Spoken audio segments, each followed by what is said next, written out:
day, man, he appears. This is a friendship that'll never ever end. Greetings and welcome to Winning Saturday Night. How's everybody doing out there? I hope you are all doing and living well.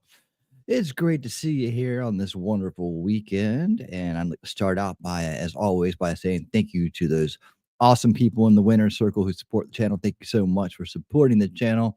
You guys make it happen. And a special thanks to Shelly and Wolfram, who also support us over on Rumble as well. We are broadcasting live tonight, as always, on Rumble X and YouTube. And away we go. Let's say hello to those awesome people out there. Dana, how you doing? Evening all, working and lurking tonight. Who are those people dancing? Well, that's Shelly and the Not For Nothing dancers. They're always dancing in Saturday night, helping us warm up and have a good time. To one of my original songs, believe it or not. Dance for me, baby. Dance, dance. Yes, Heidi, how you doing? How you doing, Heidi? Welcome to the show. Thank you for being here. Awesome to see you. And thank you for that. And thank you to Wolfram. What's up, my friend? How you doing? Thank you for dropping these links in. Thank you for being here. And remember, guys, when you're here, to always listen to the wolf. He knows what he's talking about. He wipes his paws. He lopes in and he howls.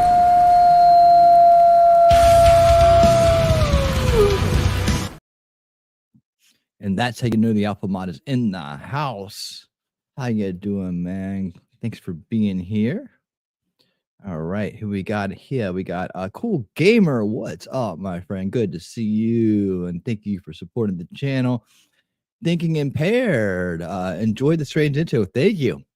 Thank you very much. I appreciate that. Good to see you. I love your cat. Love your cat. Evelyn Cox, how are you doing this evening? It's awesome to see you. And there is Memento Mori. Memento Mori, how's it going? This is Shelly. Shelly's right here. She's talking trash to Trues, and she is our hostess with the mostest. And she is here to greet you to the show and let you show you around and give you a big hug. That's what Shelly does. And yeah, here we go. So how's it going this evening, everybody? Sliding in sideways. We got good news of the week coming up for you. We got cool things coming up for you. And we got funny videos coming up for you this evening, all on the show. And you just can't wait, man. All right. Getting everything straight for you as I'm looking around all crazy. What is the news? What is good news for you guys out there this evening? Well, here, it's warmed up a little bit, so the snow's kind of melting somewhat. And yeah, guys, that's good news. No power outages so far. Of course, cross fingers. That's good news. Jelly's spitting on something right now. Don't you dare. Let's see. I did put a goal out there. It's just kind of like one of those things I just try to do. Live chat goal, but there is a condition to that live chat goal. Shelly's not allowed to help get to that goal. So, but I did say that if we did reach this kind of like lofty goal I put in there, I put it lofty on purpose. I did it on purpose. Then you will get the prize at the end. And so if you're interested in participating, go look and see. But I will show off the legend if enough people reach it. But I didn't want Shelly to help because I know she would. And that's like, you know, I wanted more people to want to see it. So there you go. I'll show it to her. I'll show it to you for free anyways. So don't you worry about that. You really want to see it. But for the crowd, they've been hearing about this thing for this guitar for years now. But I figured it's not rude. It's just, and no socks either. No socks. Don't even try it.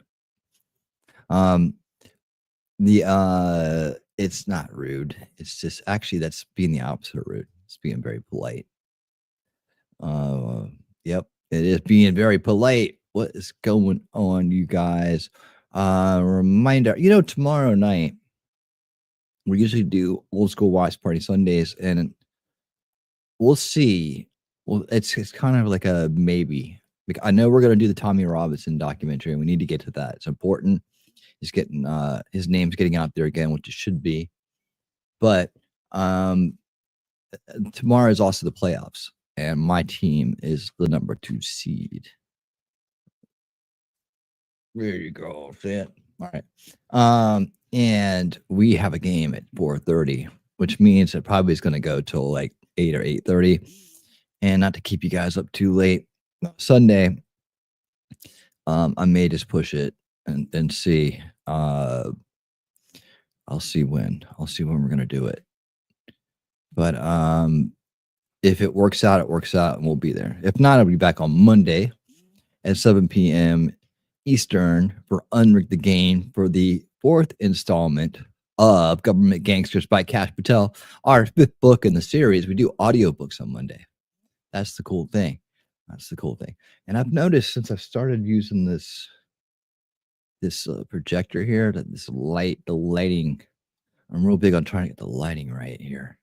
I already think I got the set. I'm doing what I can with the setup I have. I only have a little bit of space to work with in the current setup and the way that we need to do it here. So I make do with what I have, right? But so the lighting is a little weird with the projector on. But you know what?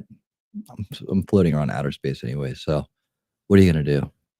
So if you notice the lighting a little weird, the projector is right next to me on the desk, and I think it just kind of reflects a little bit. And yeah, Shelly just woke up.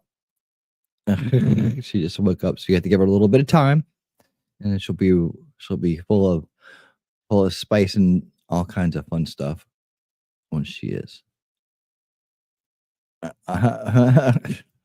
So I have to be barefoot, and you'll show me for free. Got it. What does that mean? I don't understand. But thank you guys for being here. Make sure you hit the thumbs up and the like button and the follow and the subscribe and everything else that we do here to help support the channel, man. It helps so much. Gets us out in the algorithm and all that. And I'm glad that everybody's here this evening to hang out. Saturday night is Winning Saturday Night, and that is what's our laid back show of the week. Like I said, on Mondays we do the audiobook. We do an audiobook. We are in our 5th one right now. And then Tuesdays and Thursdays are generally our Winning Tonight time slot.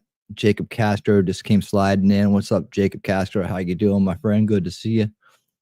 And Wednesday night I've been doing Unveiling Realities again, which is usually that's the standard night for Unveiling Reality. This Wednesday night will be on Disclosure Watch to see if yet another prediction of Stephen Greer doesn't come true. And we'll be having a lot of fun that night. So guys, definitely come out for that, as I will be actively searching around and awaiting the big announcement of his completely concocted story to come true. So that'll be fun. All right. What is that noise?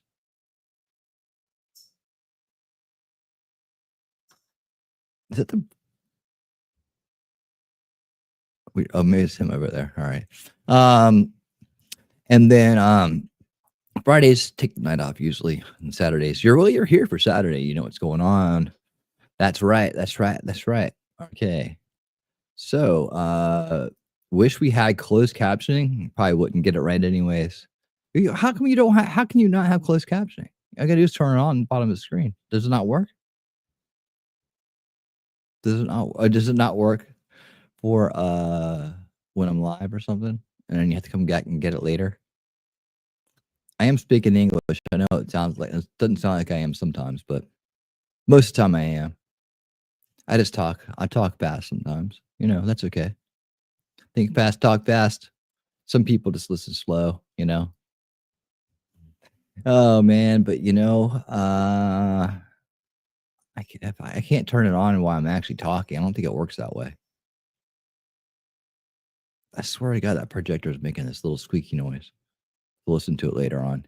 I started noticing it. I'm like, what in the hell is that? What is that noise, man? Rewatch only. Oh, okay. It doesn't have CC available. Yeah.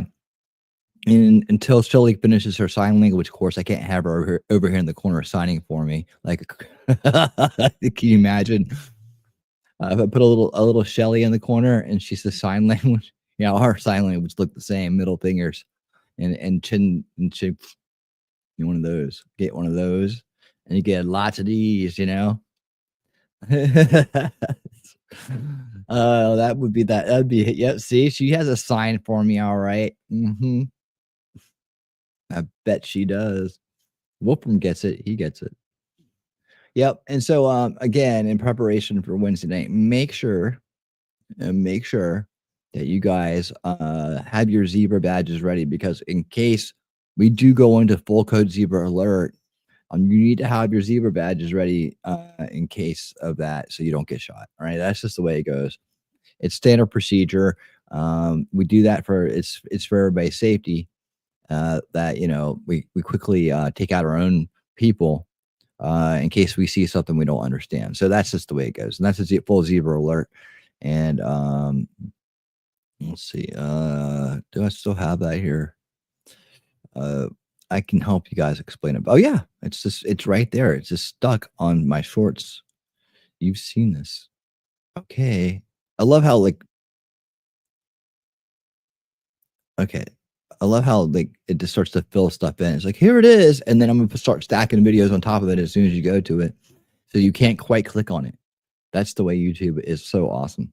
All right, let's just go ahead and review this, right? Because we're gonna need to know this as we dive into these various top secret topics, right? We have to know the rules, and in order to be safe, we have to realize what a full code zebra alert is. And again, let's bring in a guy who's never told a lie in his life, this Dr. Stephen Greer, to explain to us what a full code zebra alert is. Panic. They went to a full code zebra alert, which means if you don't have a zebra badge on your lapel, the Marines with M16s kill everyone in there who shouldn't be in there. And they didn't know what this thing was. And so he got on the hotline to Moscow. It was an hour. Hotline. Panic. They went to a full code zebra alert. Yeah, so that's what it is, right? So now you guys understand how it works and why it happens, and how it's very important that they take out our own people that don't have a zebra badge, so that they can make a phone call to Moscow and say, what the heck's going on, right? What is that?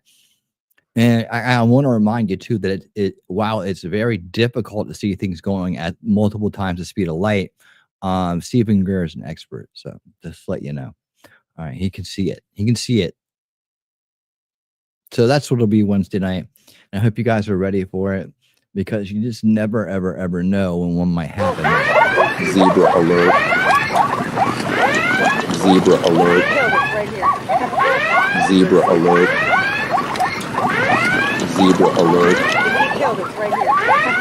Zebra alert. Zebra alert.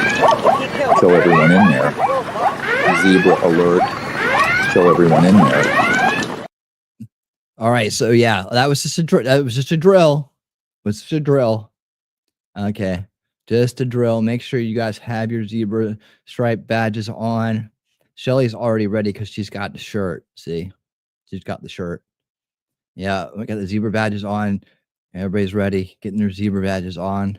All right, good. Wolfram, your job is to go get the machine gun out of the gun safe.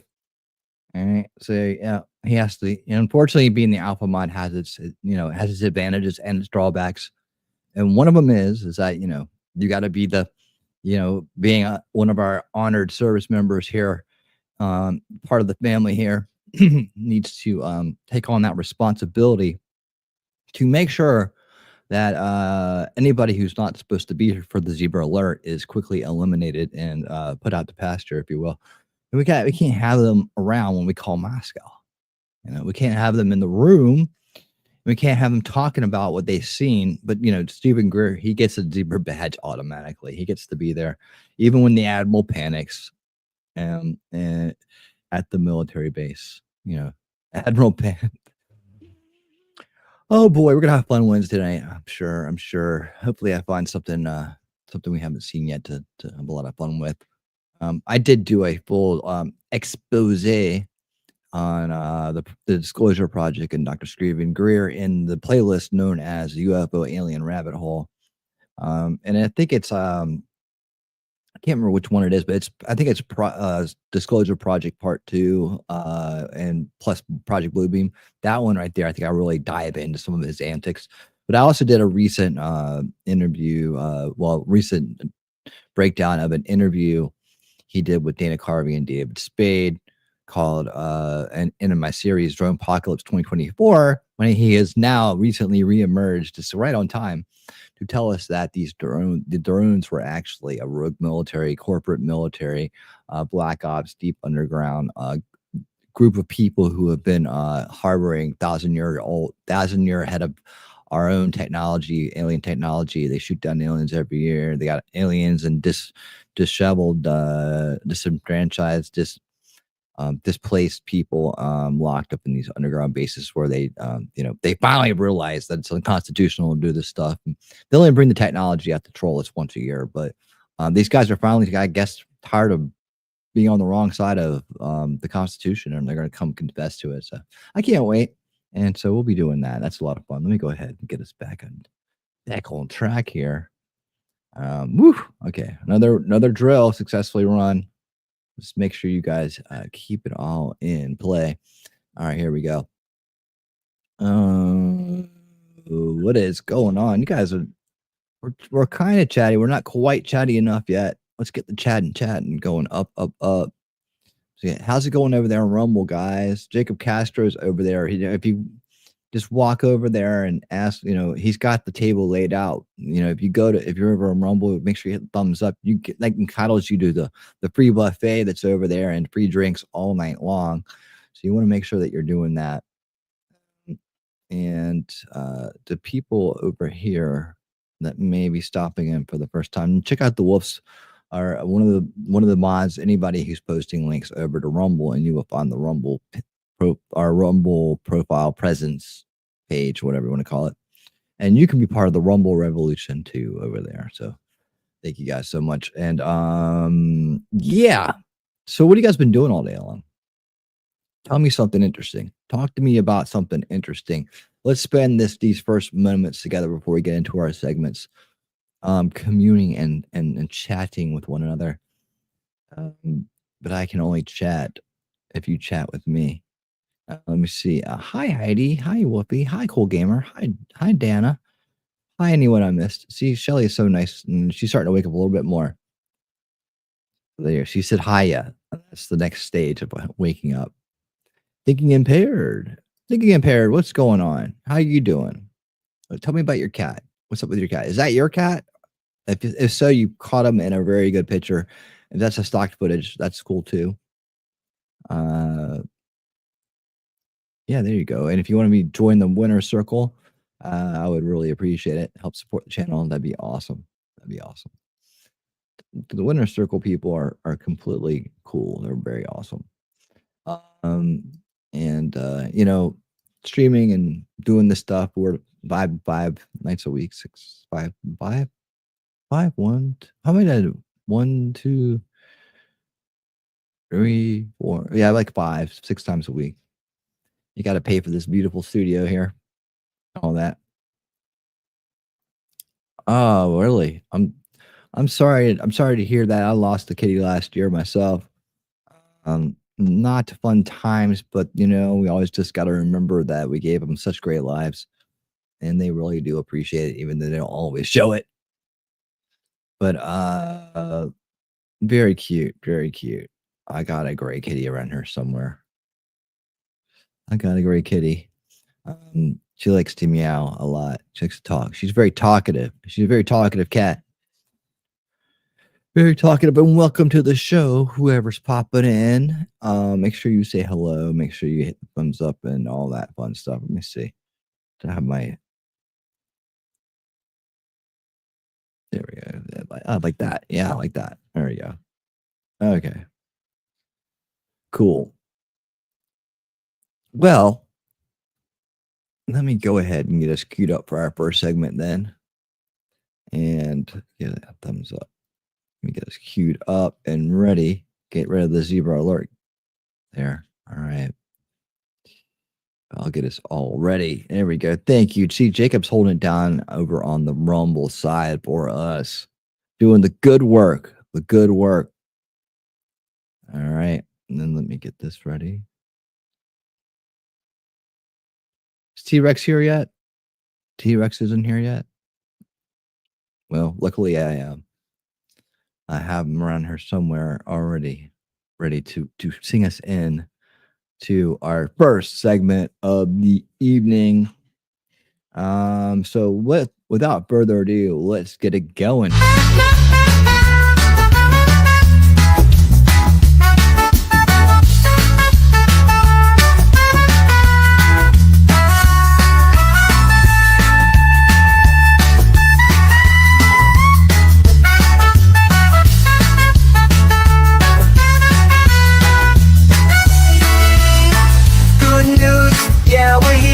Spread the word, bringing joy and love to each and every nerve. Positive vibes, that's what we're all about. We're gonna lift you up when you're feeling down. Every day we're gonna make it bright. Good news coming your way. You're gonna smile no matter the day. Good news, turning it around in this crazy world. It's the good news of the week. Oh, oh, oh, oh. Cheesecake the capybara fostered countless litters of orphaned puppies and helped get them ready for new homes. Cheesecake was originally taken in as a baby at the Rocky Ridge Refuge in Arkansas, which is a sanctuary for abused and Changed her hair. neglected animals. Because she was so young when she was adopted, Cheesecake lived inside the house with the sanctuary's owner, Janice, and that meant that she was living alongside Janice's dogs too. And that wasn't a problem for Cheesecake, who quickly bonded with the dogs and spent her days playing with them and her nights sleeping with them. So it wasn't exactly a surprise when Cheesecake first gravitated towards a litter of orphan puppies that was taken in by the sanctuary. And as more and more orphaned litters of puppies came through, Cheesecake continued to adopt each one as a foster mom, showing them care and attention just like their mother would. This helped socialize the puppies, making them more ready to find their forever homes. And Cheesecake wasn't only a foster parent to the sanctuary's puppies. She also became friends with the rest of the animals, including the ducklings, tortoises, a chicken, a miniature horse, deer, and even emus. Cheesecake lived to be one of the oldest capybaras in the country, passing away at the age of 12. And her legacy is carried on by Cobbler the capybara, who lives at the sanctuary now. And Cheesecake is even featured in a book called Watermelon Party, and the proceeds from the sales of this book go towards taking care of the animals at Rocky Ridge Refuge, helping all of Cheesecake's friends thrive. This baby Cheesecake. capybara is named Pumpkin, and she's in training to become an animal ambassador for her species. Pumpkin lives at Dark Wings Wildlife, which is an animal education and enrichment center in Florida. Her training involves socializing her with people and other animals to make sure she's happy and safe in her environment. Pumpkin has lots of space to roam and water to swim in at the Wildlife Center, and she's been making friends with the other animals.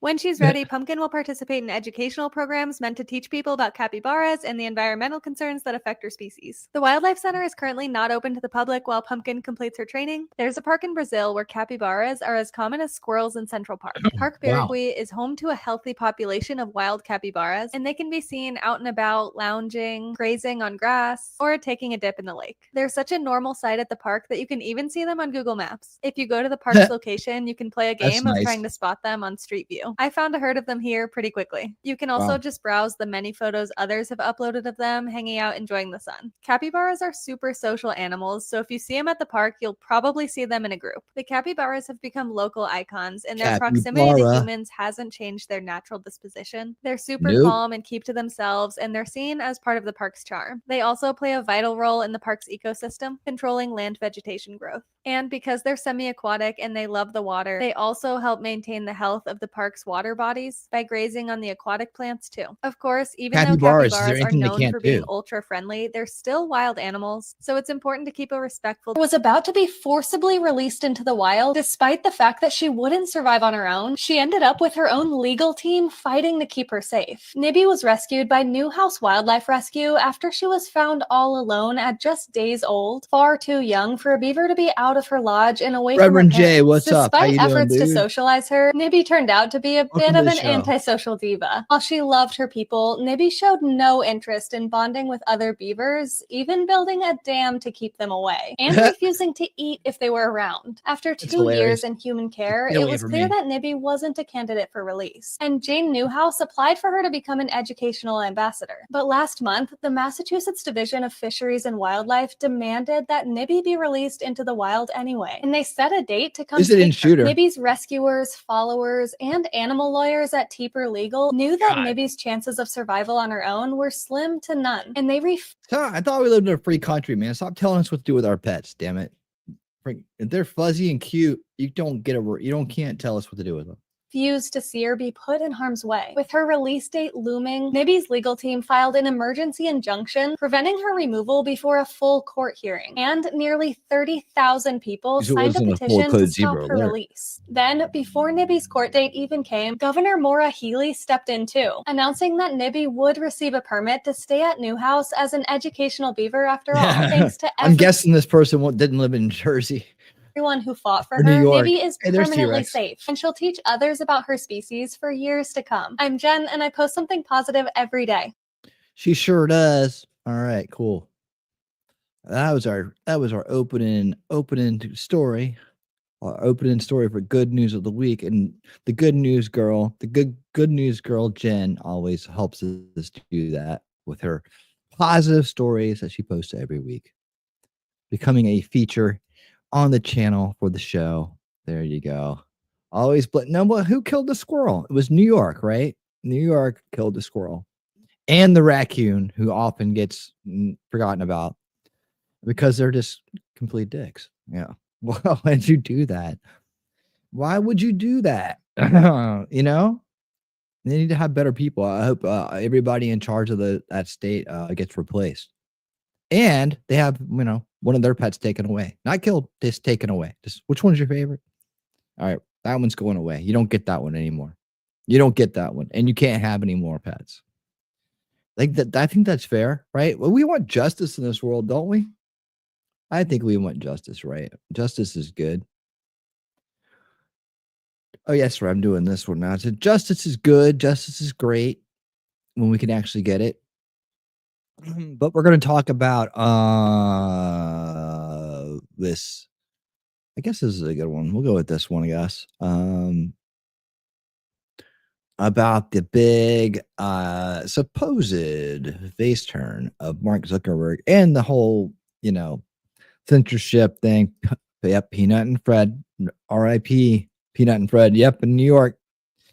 I mean, I'll bet if I was running for office against those people, I'd have both of them on my posters. They always remember Peanut and Fred. They remember what this awful person did to those kind, loving animals who just wanted to hum and just wanted to be loved. Right? R.I.P. R.I.P. R.I.P. Yeah, not cool. Not cool. But anyways, yeah, I'll be running those guys right out of town. Right out of town. All right, as we roll on through the good news, let's make sure that we are at winning speed. So what seems like long videos aren't really long at all. So let's check it out. We're going to get rid of fact checkers and replace them with community notes similar to X. We're going to simplify our content policies and get rid of a bunch of restrictions on topics like immigration and gender that are just out of touch with mainstream discourse. We used to have filters that scanned for any policy violation. Now we're going to focus those filters on tackling illegal and high severity violations. And for lower severity violations, we're going to rely on someone reporting an issue before we take Right? action. This is awful. The worst thing that he has done is caused this. This woman needs to go. I mean, who is tired of seeing that face? I'm so tired of seeing that face. Man, you always know when she opens her mouth, something horrible is getting ready to come out of it. It's like it's just predictable. It's like this face is associated with something that is you're probably not going to agree with, and it's completely annoying and wrong, getting ready to spew out of it. It's just it just never stops. Misinformation and lying going on. Alternative fact. This alternative fact. They're not agreeing with us. that Kellyanne Conway, Yeah. she said alternative Mhm. facts. You know, this guy Zuckerberg. Yeah, when he- alternative facts means that means that you're lying about shit. All right. It's a nice way of saying you're a freaking liar. All right. There's no alternative facts. There's just facts. There's just truth. And you guys never ever use any of those things in what you do. I saw the movie, wasn't it Social Network? Yeah. So, Where he says basically, I'm creating Facebook so people have a community so that people can talk to each other. All of That's a right. And not be censored. Oh, you get it. sudden, it's become this big thing about and a big lying machine. Yeah. Well, if it's a big lying machine, you're at the top of it. You know, but it has been a big lying machine for a long time. And now it's going to be not a big lying machine anymore. You see, because they haven't implemented those changes yet. So you get it, I guess, but you're probably just still too stupid to realize that you're calling yourself out. Let's go. That's going on. Yeah. And, you know, the wokeness is what is at the bottom of it. Yeah, you mean critical theory. You mean critical theory, which is critical race theory, derivative of critical theory, derivative of cultural Marxism. Yes, you're right. That's what's behind all the bullshit, and we're going to get rid of it. Maybe she's coming around, and I'm just used to her being completely wrong. Or maybe, just maybe, if you put her words in the right context, they start to make sense. But when you put them in the entire context of what she's saying, then you'd hear and smell the bullshit coming out of her mouth. 2 days later. I think a lot of people look at this as like a purely political thing. You know, it's because they kind of look at the timing and they're like, hey, well, you're doing this right after the election. It's like, okay, I try not to like change our content rules like right in the middle of an election either, right? It's like there's not like a great time to do this. It's Right. You know, And you want to do it a year later. yeah, it's like there's no good time to do it. There's Right. you know, and whatever time is going on, there's going to be, you know, so the good thing about doing it after the election is you get to take this kind of cultural pulse as like, okay, where are people right now, and how are people thinking about it? We try to have policies that reflect, you know, mainstream discourse. But yeah, I mean, I don't know. This is something I've been thinking about for a while. I think that this is going to be pretty durable because at this point we've just been pressure tested on this stuff for like the last 8 to 10 years with like these huge institutions just pressuring us. And I feel like this is kind of the right place to be going forward.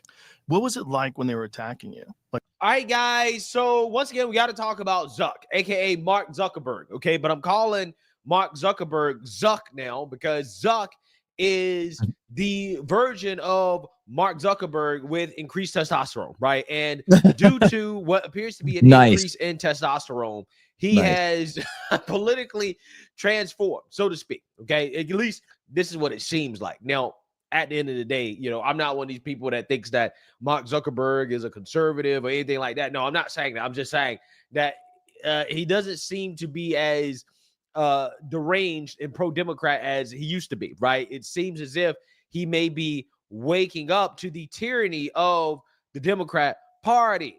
And I wonder if he got a phone call and someone was like, you know, you need to do this.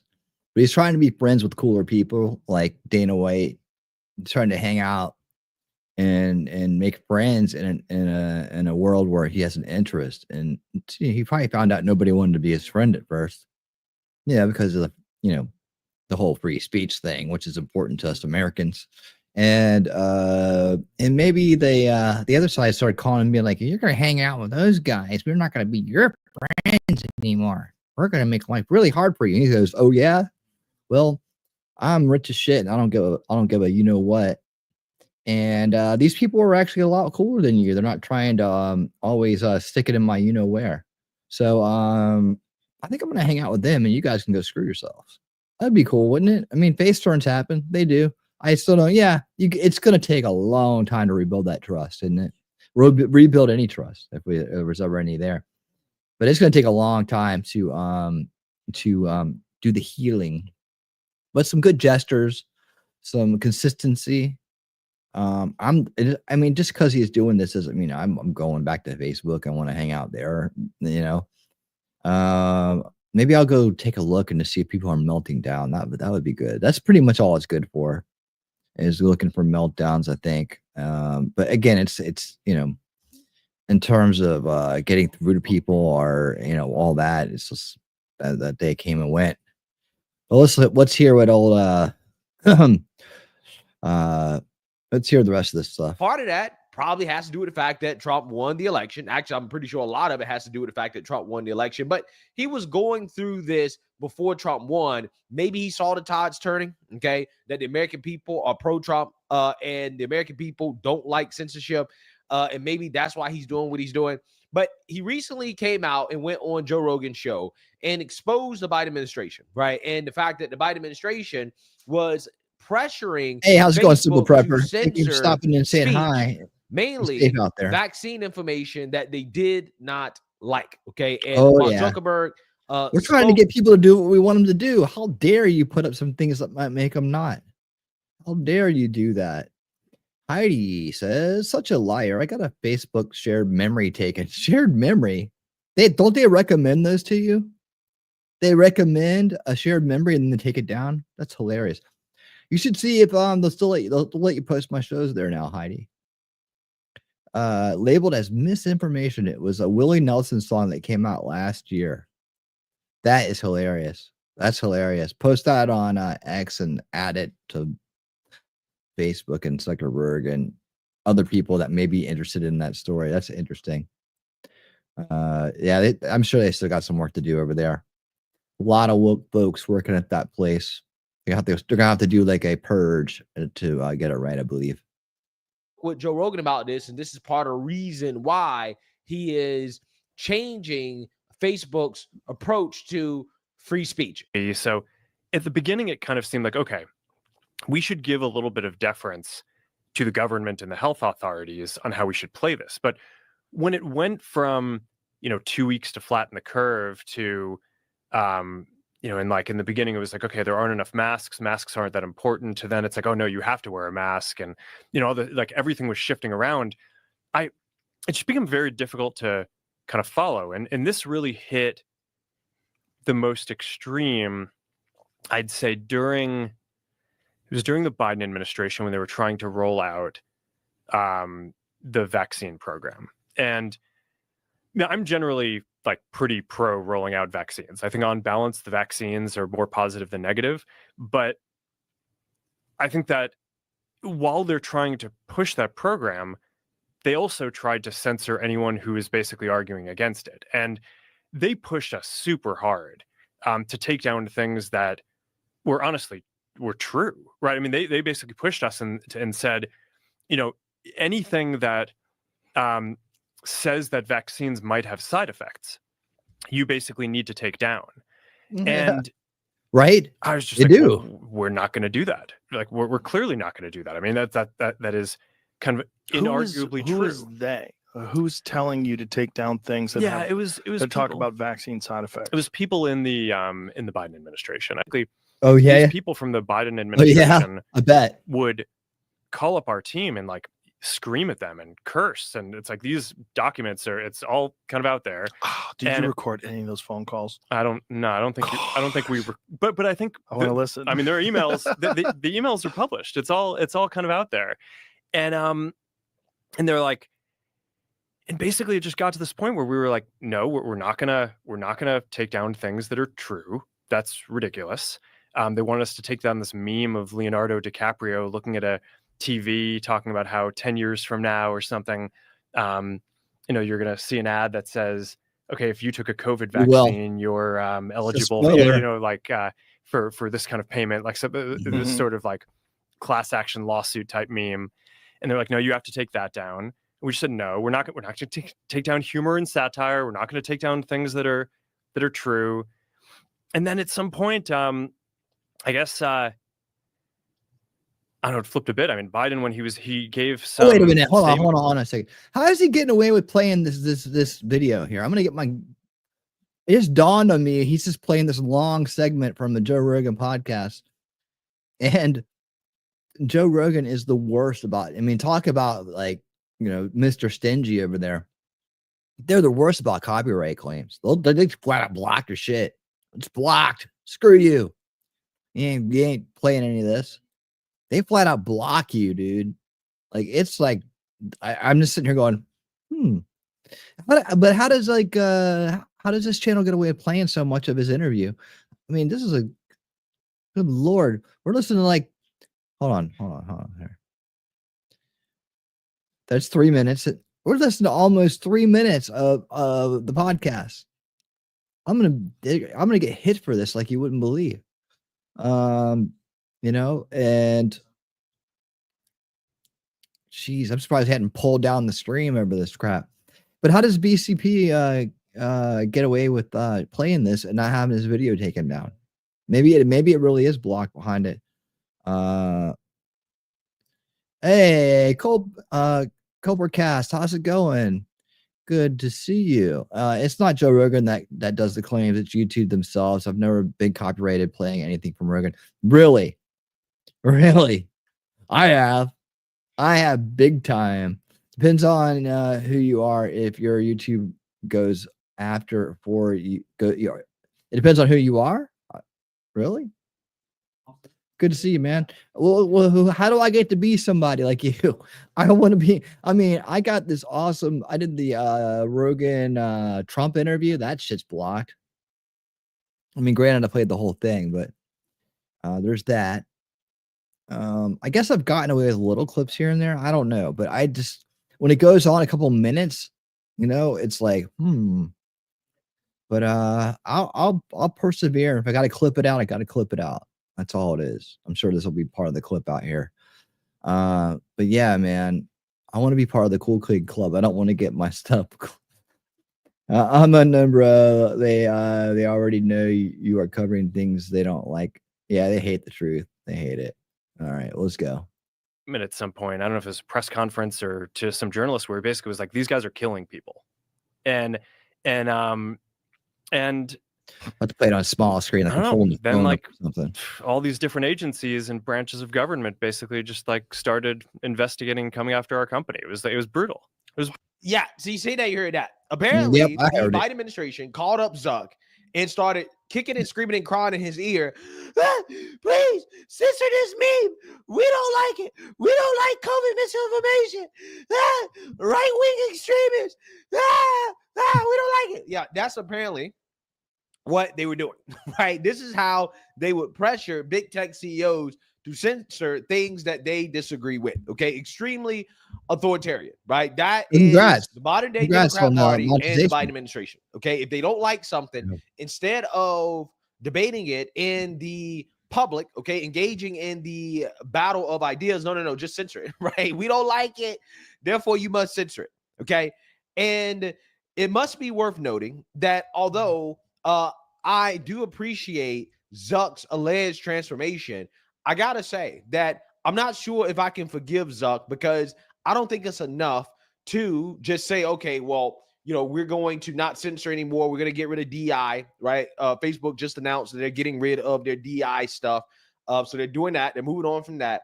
I think that Zuck should probably pay out some reparations. Okay. This is probably the first time on my channel I've ever been in support of reparations. Okay. But you have people who were financially harmed by the censorship that occurred on Facebook, right? People were making a living expressing their opinions online, building up an audience just to get censored by Facebook. And now Facebook comes out and they say, okay, well, you know, we were wrong to do that. Okay. The Biden administration pressured us to do it.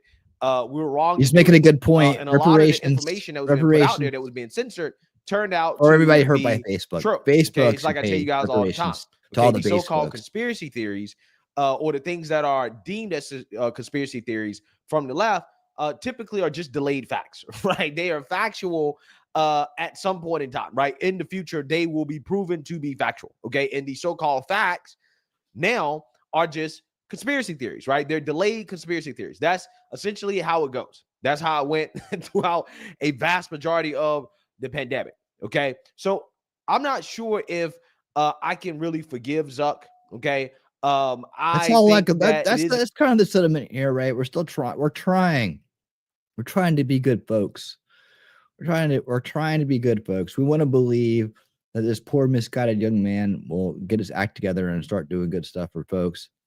And if he were to, that would be a very, powerful ally, I guess, someone with a lot of clout reach and resources. But I get it. It's going to take a little bit of time. I mean, I'm talking years. for people to at least be okay with them. We'll see. It's important to acknowledge his alleged change, but I don't think he should have censored people in the first place, right? Because he should have been principled in his stance. He should have been smart enough to understand that what he was doing was wrong, and it was. Well, that's true, but we do live in a demoralized society right now. I mean, there is a mind control apparatus, which I speak about here all the time going on. It's called information-based mind control, cultural Marxism, ideological subversion.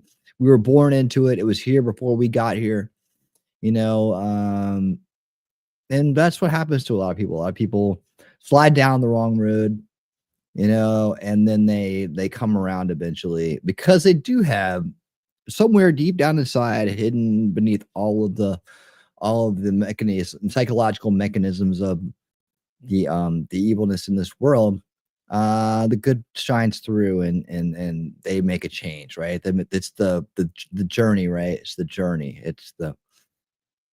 They come around. Isn't that good though? Isn't that good? I mean, isn't that good when people come around and start to realize the errors of their way and become better people for it? I mean, that's what we want.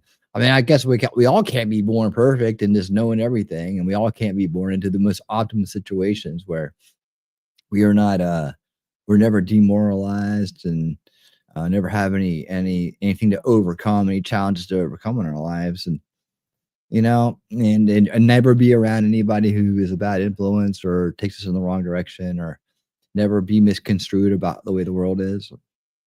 I mean, that's pretty damn hard to come up in this world not having experienced some of that.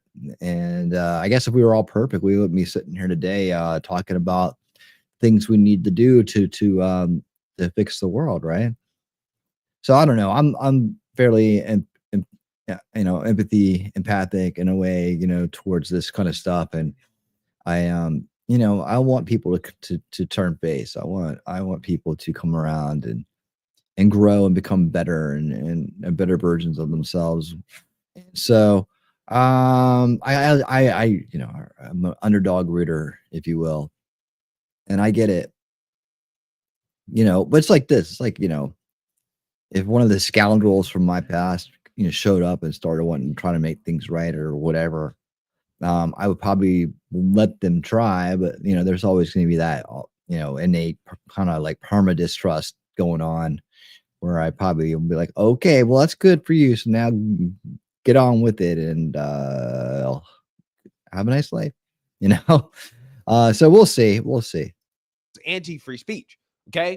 Zuck is the same guy who infamously spent Zuckerbucks in order to get Joe Biden elected in the first place, right? He spent money to usher in the censorship that he is now allegedly against. So I personally think that, but if he's half-ass paying attention to shit, which I know it's hard, we figure that anybody that has millions of dollars is, you know, at the top level of information intake. I don't think that's true though. I think that's just something we make up.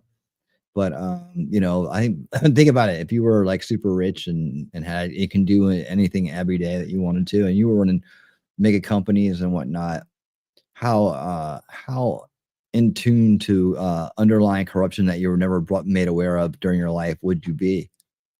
Or would you just be out there like running around, spending your money, eating good places, and doing fun things? Dang.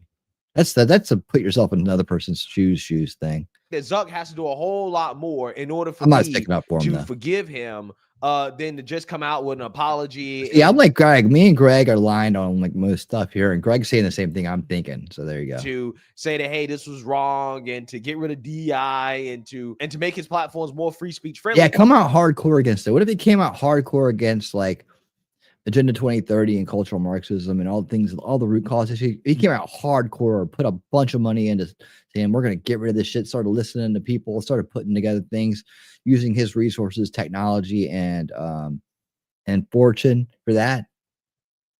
You know, I might have to really consider you know, him to be redeemed. I don't know. Yeah, I appreciate that, but it's not enough. Okay, I think that Zuck got to do needs some to stuff. financially pay up, right? He needs to pay up to the people. Get to work. Get in the that he fight. censored. Okay, and then at that point, I would forgive Zuck 100% and say, There you okay, go. Zuck, we're even. Okay, We're even. But until then, He needs to make it even. I only right? can really give him so much credit. I don't know if what he's doing is because he really feels his way. He's had a legitimate change of heart, or he's basically seeing where the wind is blowing politically and saying, okay, well, There you go, Culper. There you go. I think that's the way to do it, right? He has to go because he was so far on the other side of it. He has to go that far, that extreme. He has to go that far to get back in people's good graces. There is a path to redemption. Can we agree that there has to be, otherwise we don't believe in justice, right? We don't believe in justice. We don't believe in reform. We're no different than the other side if we're just there's no redemption arc, right? Because the only people the other side will say has a redemption arc are like ex-Klan members for some reason. For some reason, the side that's so worried about racism and everything else, they're quick to redeem ex-Klan members. For some reason, they're so quick to do that. But we want to be better than that side. I believe in justice. I believe in redemption. Otherwise, we're just wasting our time here. So I think Greg's right, and I think Culper's right in a sense that there's a path for sure. It's just a hard path. There you go. Beautiful, beautiful, beautiful. Well said. Well said. Well said. Culper, good to see you. And are you new to the show? I haven't seen you around. I don't think you've ever been to a live stream before, but I can see that you've probably been subscribed for a little while. Let me know about how you found the channel, and thank you for actually coming to a live stream. I appreciate it. Kenny, how you doing? How you doing? Good to see you, my friend. Good to see you. As far as this person goes on the screen, I liked her. In fact, I liked her as Guinan in the Next Generation. She was really good. She should have just stuck with that instead of gotten in this talks to politics, covert narcissistic politics show here. And should have stuck with Star Trek mix. And Star Trek, I liked her as Guinan, like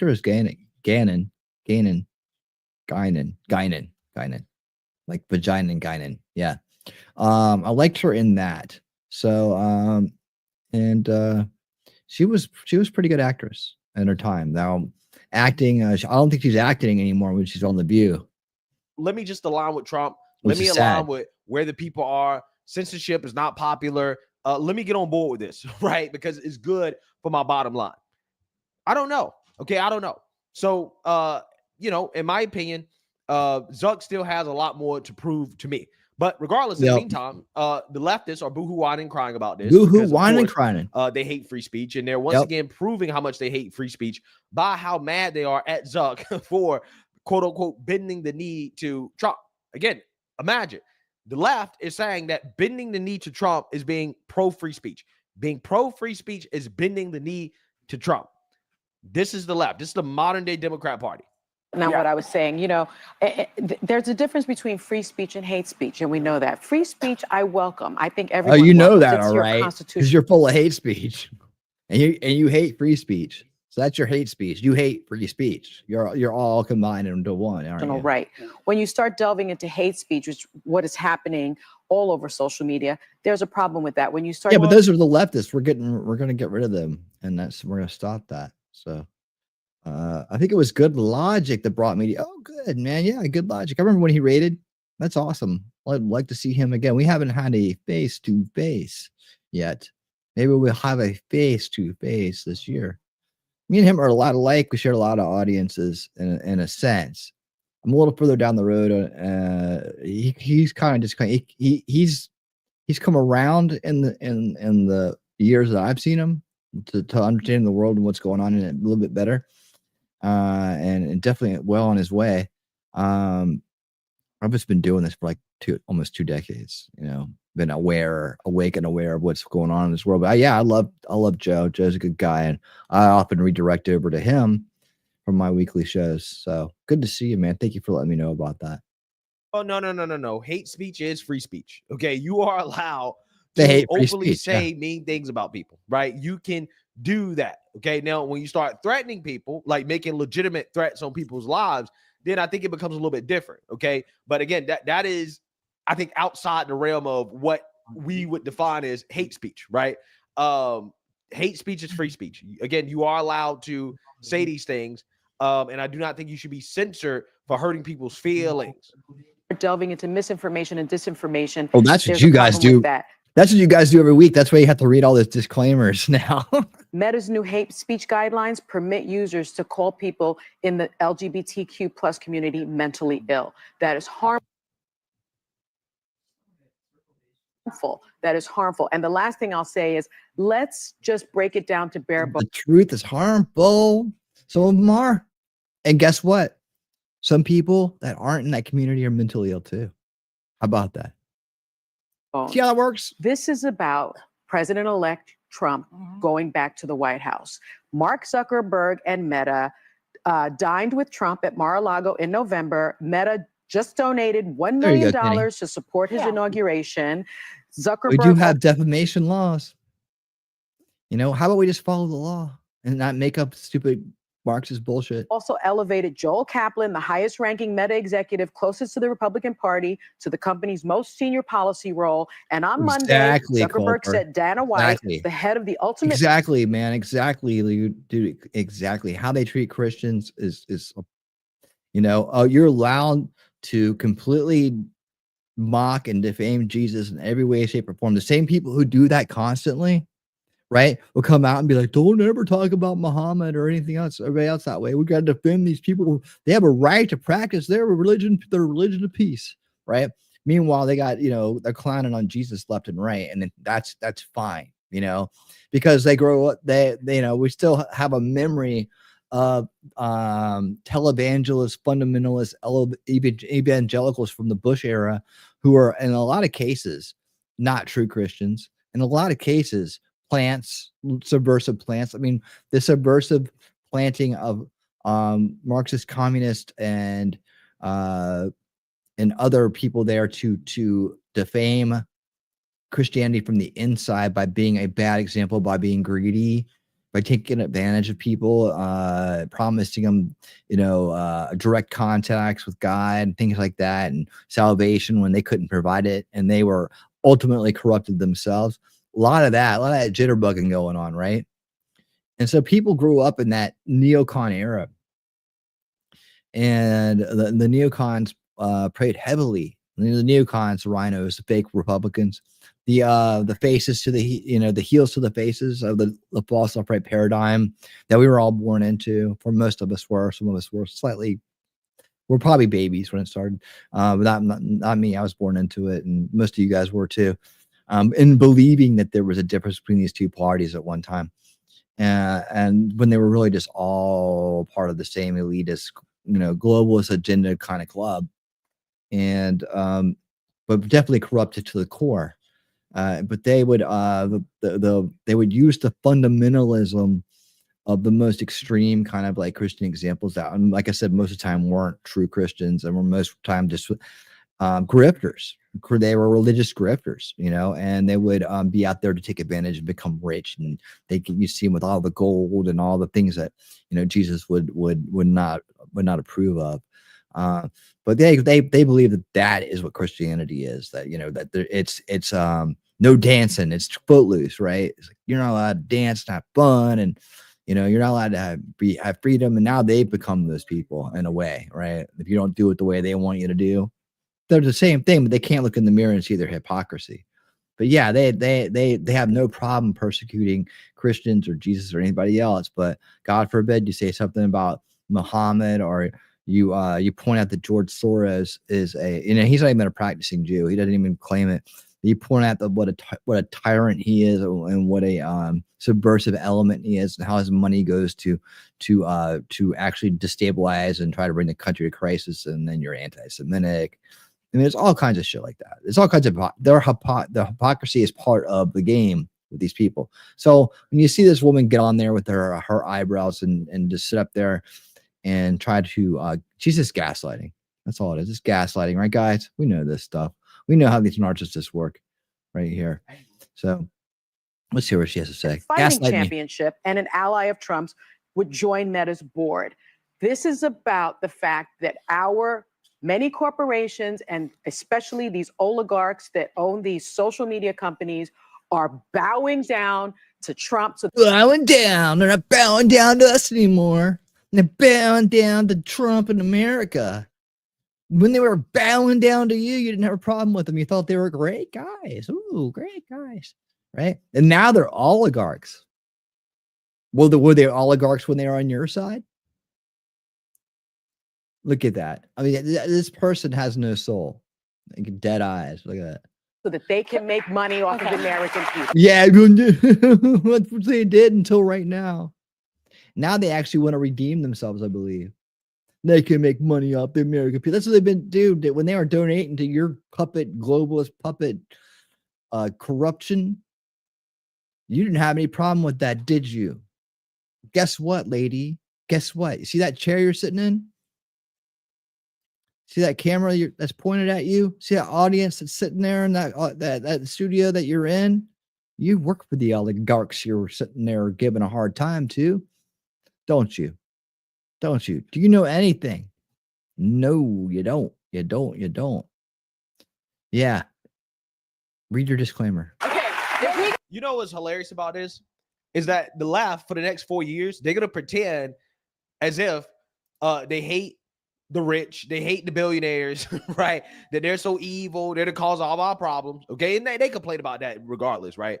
But these are the same people who were supporting Kamala Harris, okay? And a lot of these individuals, like Sonny Holston, was silent about these billionaires and their influence on the Democrat Party, right? Oh, you can get started here, man. More money, more billionaire money went towards Kamala Harris than Trump during this election. And none of these people were complaining about that. They weren't concerned about that. As long as the billionaires on their side, they're totally fine with their influence in politics, right? They're totally fine with it. As long as they're censoring people that they don't like. See, I mean, this is why I wish I'd found Greg like a long time ago and like was able to connect with him instead of Gary Lambscam, because this is the kind of dude I wanted to do that show Repairing History together with. Honestly, man, like me and him Craig and I would do a great show together. Or like we literally would do a great show together. We get a lot done. Okay, but when the billionaires all of a sudden do things they don't like, now also, the billionaires are the problem. They're terrible. Okay. When the billionaires on the Democrat side, when on Kamala Harris's side, no, they don't have an issue with billionaires. In fact, they celebrate the billionaires. Okay. This is why they was running around celebrating Mark Cuban, a billionaire, clearly pulling the strings of Kamala Harris. We can all have a bit of a conversation. Oh, like she's all like, got the hand going, right? But yeah, let's see if she'll say something about George Soros or Mark Cuban, as Greg just awesomely pointed out. This dude here on screen opened my eyes to everything. Without him, I'd still be an angry, frustrated female wondering about the world and getting lied to. Now I'm just frustrated. Smile, big smiley face, she says. Well, that's just for now. Let's see. I'm looking forward to seeing what the communist China, see what happens to the communist China ran TikTok. I've only been alive for exactly 3 decades, Heidi, but been awake since high school. Graduated in 2012. My father fought since the Gulf War, and I helped show him what's up to. Good on you, man. Good on you, dude. Welcome to the show. And thank you for being a subscriber and supporting the channel. My dad was a 30-year vet and now understands what they did to us. No one is more pissed than him. Well, that's awesome, man. We appreciate your father's service. And I'm sure your dad knows all about what a zebra alert is. So just let him know that we're looking after you here. Make sure you do have a zebra badge in case you come back next Wednesday or anytime with a go full code zebra alert. This dude here on the screen, like, I just read that. Stop. Okay. Let's finish this thing.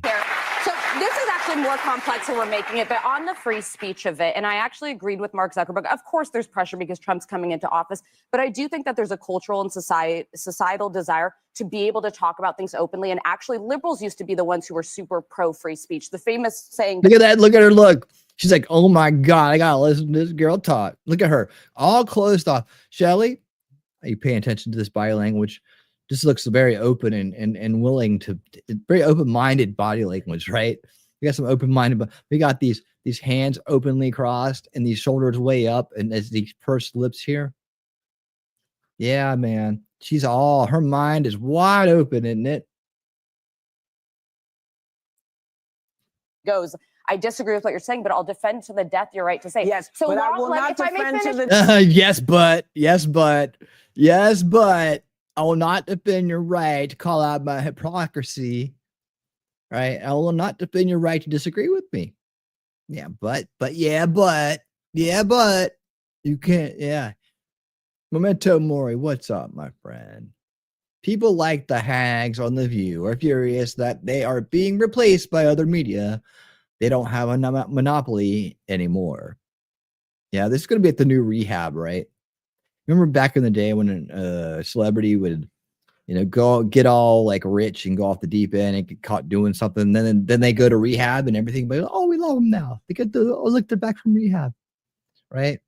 I think it was like an 80s trick. I think Dennis Leary talked about that, right? Oh, look, I went to rehab. Oh, look, And I think, what do you want to bet some of these ladies go to rehab, go to information-based rehab, right? Some of them come up, oh man, I can't believe how wrong I was, and how I was taken. Now I see the light. I'm like, you guys, come on, man, I need your attention. We'll see.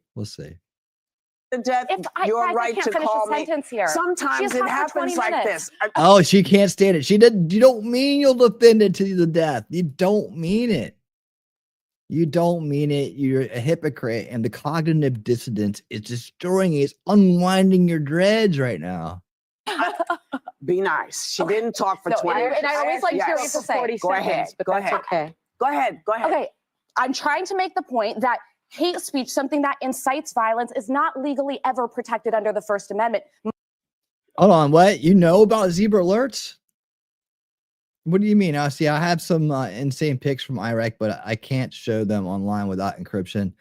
I was Navy, so I know what you're talking about also. Oh, zebra alerts? When did you have zebra alerts? How do you... Zebra alerts. You gotta when a zebra alert goes, full code zebra alert means what? It means what? The Marines gotta kill everybody in the room that didn't have a zebra badge on, right? I got proof of that. We played it earlier. Well, I got somebody saying that. I wouldn't call it proof. It's coming out of a grifter's mouth, but I never had one. Well, here you go. Zebra alert. Zebra alert. Zebra alert. Zebra alert. Zebra alert. Zebra alert. Kill everyone in there. Zebra alert. Kill everyone in there. All right, so that was just a test. We're running tests in case if a real one happens. And as you see, everybody gets their zebra badges on so they don't get shot. But we have someone who actually knows them. Is there actually really a thing called a zebra alert? It's probably not the way it was described to us, though. Probably not the way it was described to us. Kenny, you didn't get your zebra on. If you don't, I don't want anything to happen to you, dude. If the zebra alert goes off, guys, you got to have zebra badges. You got to get your zebra badge on, or else, if it was a real one, right now you'd be dodging bullets. All right, that's all I got to say. This is the way it goes. I mean, obviously, we're getting confirmation here that it's a naval operation. We had something called zebra alerts in the Navy on warships. Well, can you describe it to me in detail? What the zebra alert is according to real military. Let's see. Pretty sure that's not what it means in the Navy, though. It has something to do with general quarters. Well, I'll tell you what. After this segment, I'll play the clip that's going around about zebra alert. Right? I played it earlier, but we can't get enough of it. Full zebra alert. Okay. But yeah, stick around for that. You were in the Navy? You said you were in the Navy? Stationed out of Norfolk, were you? Were you ever in Virginia Beach, maybe? You're younger, though. See, I don't know if we would have run into each other. It's basically, if we're under attack on a warship, we call it zebra.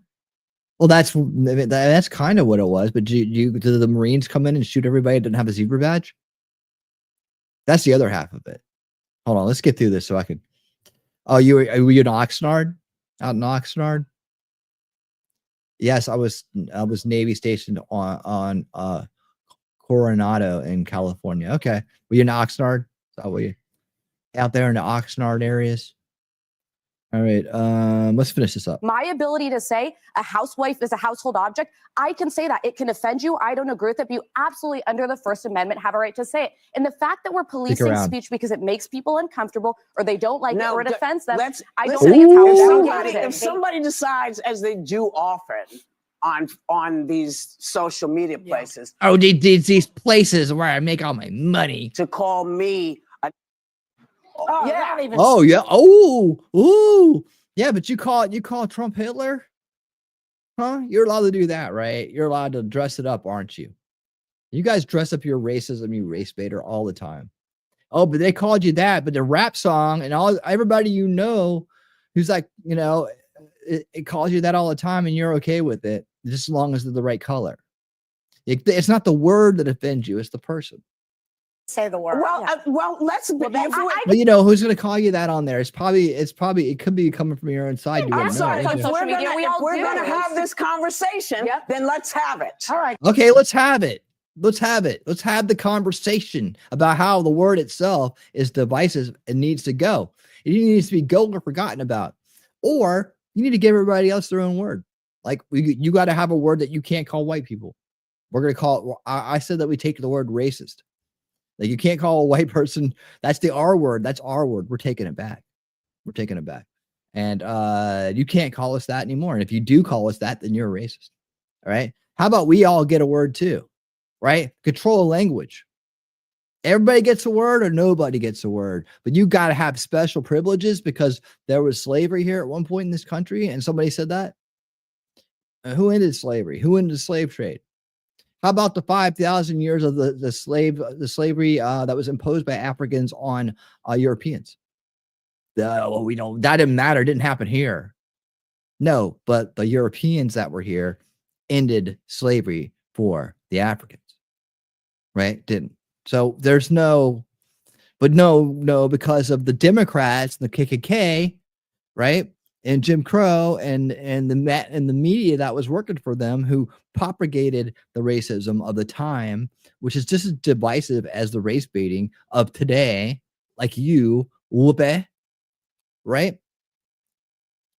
Because of that, people got swept up in the mind control of that propaganda too, didn't they? But there's no forgiveness, no, ma'am. You could wag your finger on TV and tell us how you're allowed to be a hypocrite and you're allowed to have a special word and nobody else is. Go ahead. Because if we're going to do that, we have to do it. Okay. So there are certain things where we all agree, boy, you shouldn't be saying that. That is not curbing your free speech. It's asking you to, not you. It's called being polite, huh? Like what I said, it's about politeness. It's about, what am I over here for? It's about politeness. So you're asking people to be polite. I believe politeness is a great thing. Instead of demanding and calling them names and get on that, let's say there's polite people and there's impolite people, right? It's like there is healthy people and toxic people, right? So we're getting down to a person-to-person level, not a race-to-race level, like where you want it to be there, race baiting Whoopi Goldberg. Asking one to respect the fact that people don't want to hear that word when it has to do with them or Native American. You can't say, you're not allowed to say honky anymore. That's our word. I mean, like, how many words are you willing to give up instead of saying, hey, you know what? People that are polite don't use the word. But yet, if you go into rap music, if you go into the hood, I mean, you go into any other places, and that literally is flying out every other word. I mean, I live in Atlanta, man. I've been around it, where it's not the white folks that are saying it, right? It's the black folks that are calling each other that word, right? And what a trick that is to the racist white people that were out there back in, I'm talking about the Democrats, right? Back in the day, who were propagating this divide and conquer strategy, which is at its essence, what? Cultural Marxism, of course. Yes, that's what it is. That's why it was there. And that's what digging at that wound, dig at the wound, divide the people, right? But who says it the most? And you say that it's your word, you took it back. Is that really? That's your, so you guys came up with the word. And then when people called you the word, you don't like the word now because they weren't, that makes no fucking sense. The whole thing needs to go. It needs to go, or it needs to be even Steven, right? Because as long as I had this conversation, and I've had this conversation with people before, you know, I had the conversation. I think I brought it up when I had the panel of Gary and Walls and a bunch of other folks that were on for Repairing History together, right? I was like, we got to talk about this inward thing because I don't think I always ask the question, can we live in a really truly unified society if that word still exists? And boy, they don't want to give it up. Some people, those, at least some of those people in that crew didn't want to give it. And some people said, like Wallace was like, well, I choose not to use it. I was like, that, you know, don't refer to yourself like that if you hate the word.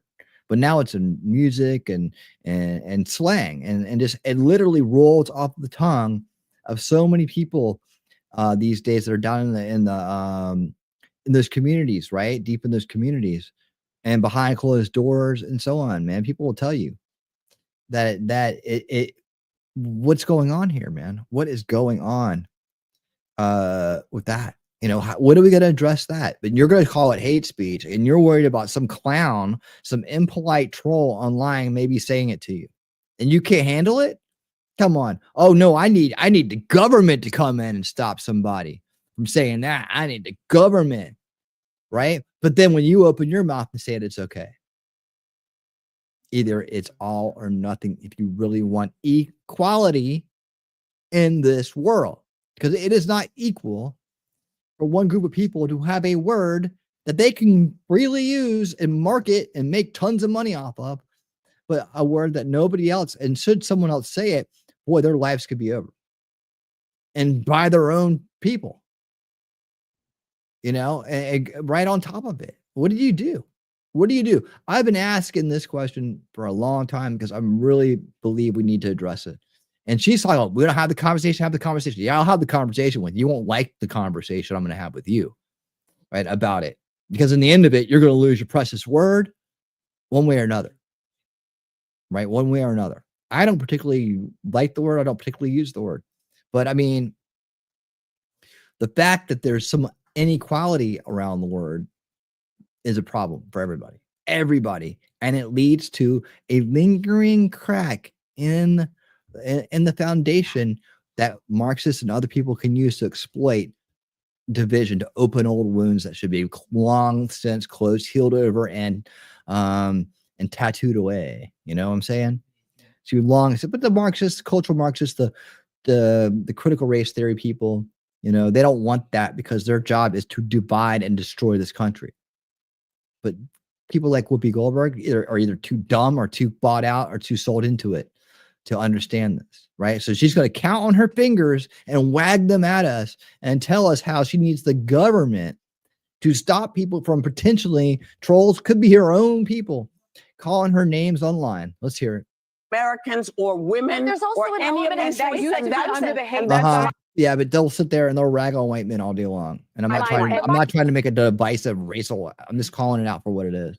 There is an element of choice that Yeah, now here's the thing. All right, Greg. Whoopi, I will Drop some knowledge defend the right of the American people to say mean things to you. And I will defend their right to say mean things to me.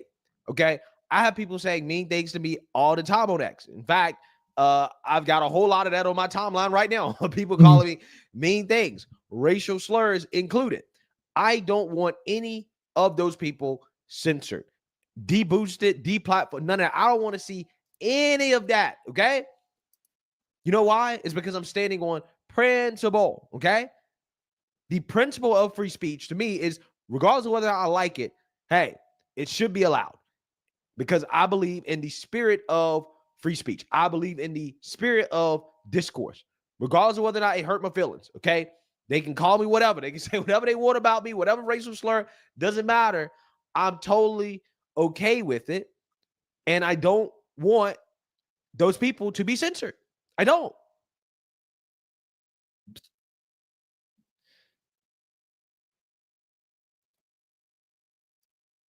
they disagree with or that Sorry hurts about their that. feelings, and all of a sudden they'll say, well, he should be censored.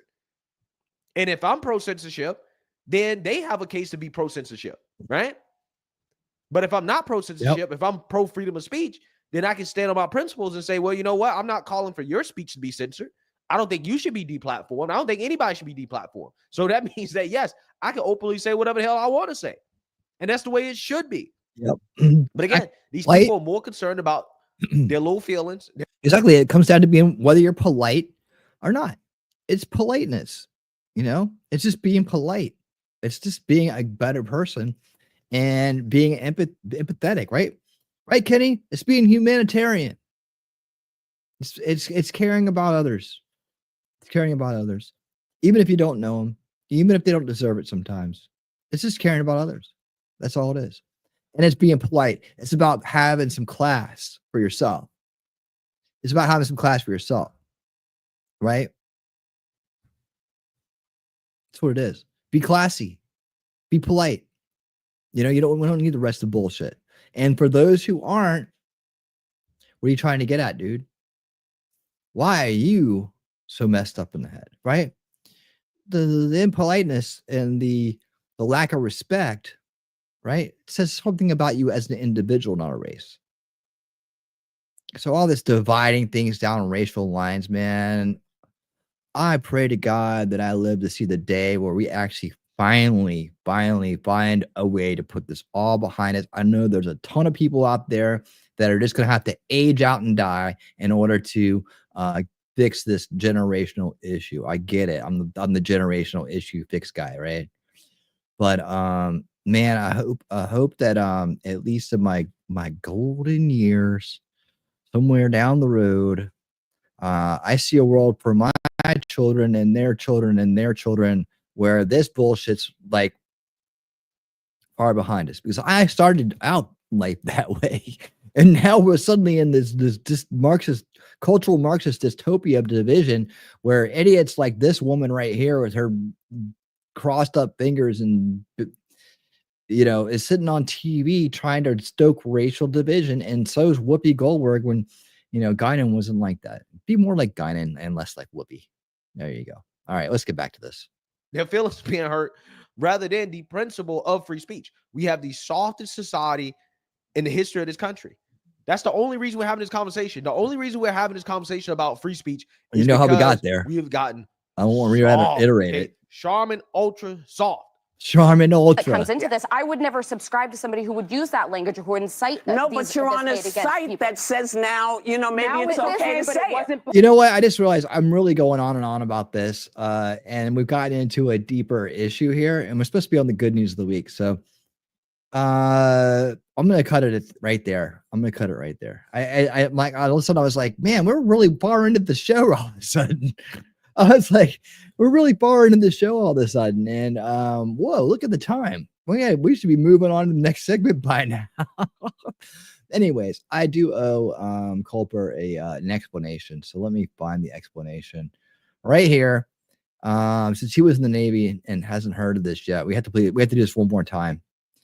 So let me help clarify him about where this new information about Zebra Alert is coming from.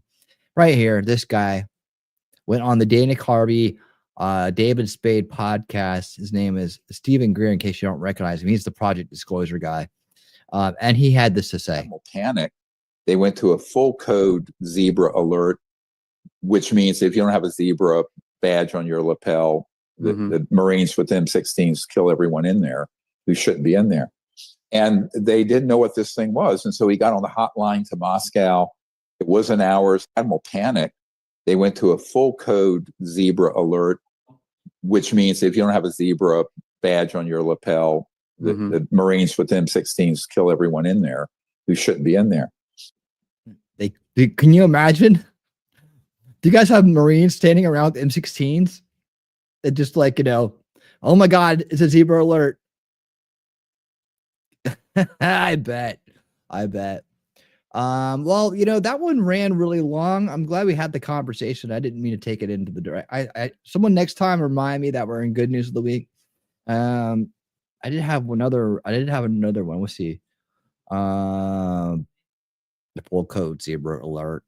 All right, so it's okay. I did want to do this other one. I haven't seen this yet. Woke Fox Anchor. Oh, this is Skip Bayless. Good Lord. This ought to be good.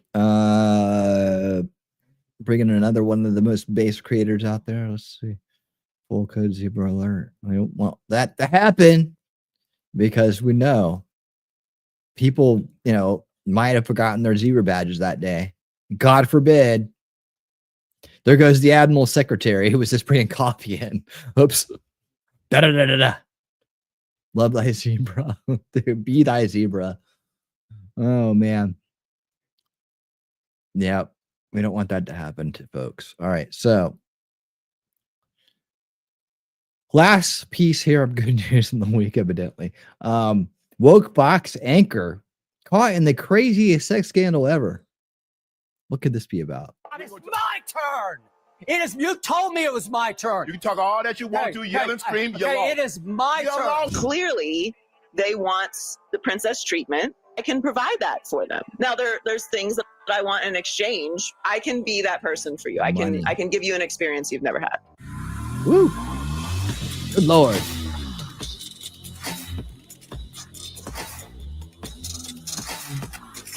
All right, here's another crazy story of a lawsuit alleging that Fox Sports co-host harassed hairstylist and offered her $1.5 million for sex. One of the biggest names in sports media, as well as his former employer, is being sued for sexual harassment amid allegations of improper behavior.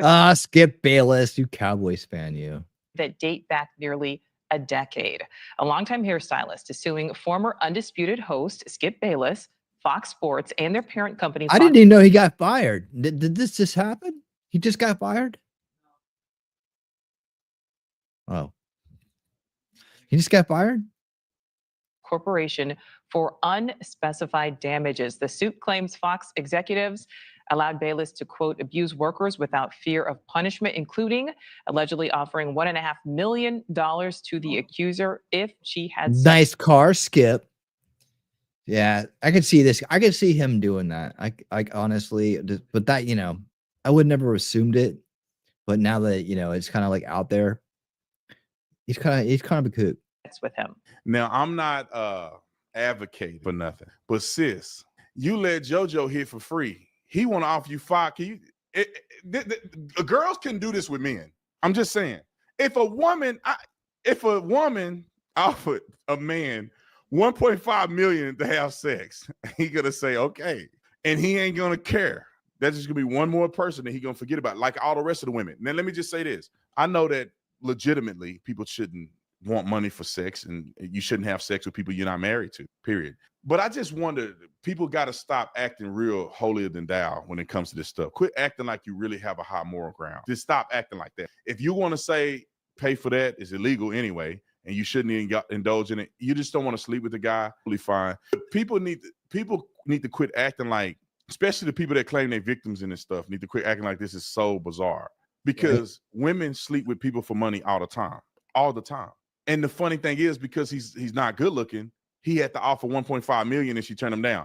Dudes can do it for free. They let the same, like if I go to the woman, I'm not justifying. I'm just giving my thoughts. They're coming out of my head like this. If they go look at the woman who denied this, I think he was wrong for offering it to her. I think she was right by denying it. But I don't want to hear nobody jump on no more high ground, because therefore, if you deny $1.5 million to this guy, did that mean that you hold yourself to a standard higher than $1.5 million? If in fact you didn't sleep with 15 other dudes that didn't pay you anything but gave you a steak dinner, then don't act like you just that depressed over somebody offering. That's it. You just tell them no, it's over. I don't get it. Let me watch the clip real quick because I think it'll tell. Oh, I did it again.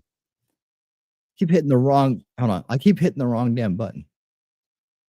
It's all right. I don't make that many mistakes. Just a few. If a woman offered me $1.5 million for sex before I was saved, I did it.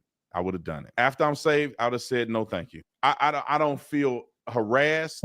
I don't feel sexualized. I don't feel anything. Yeah, I know the woman can't get it. She won't offer me $1.5 million if I wasn't in love with Jesus, I would take your money in 20 minutes of your best time of your life and never think about you ever again. But I don't feel the need to say, oh, I'm so offended. I got assaulted me. I'm so harassed by this person. It's just like women in the gym. Like if you a good looking man, you can go up to women in the gym. If you ugly, they offended that you would. Yeah, you a 'cause good they're like, looking man. "Can I do you better?" can go up to a woman at the bar. You a good looking man with confidence. You go to a woman at the bar, and she can be married. You could go talk to her. If you ugly and you short, men just catcalling me. I don't know. Women be tripping sometimes. Anyway, Yeah. the person who's at Don't problem here listen is to the him. lawsuit. But anyway, so But Skip listen to the wolf. Bayless, He knows what he's Faraji talking about. claimed that Bayless made repeated and unwanted advancements from 2017 to 2024, including lingering hugs, kissing on the cheek, and inappropriate comments. Well, that sounds like Joe Biden. I mean, maybe the Democrats should have elected him president instead. I mean, that kind of sounds like that sounds like Joe Biden to me. If I just clip that out, it could have been someone describing Joe Biden. In 2021, Bayless allegedly offered Faraji $1.5 million for sexual favors, which she refused. Following her refusal, Bayless purportedly threatened her job security. What does she look like, real quick? And I'm trying to toe the line on this because I don't want to offend people, because people get offended because they're not in my mind and not thinking like I'm thinking.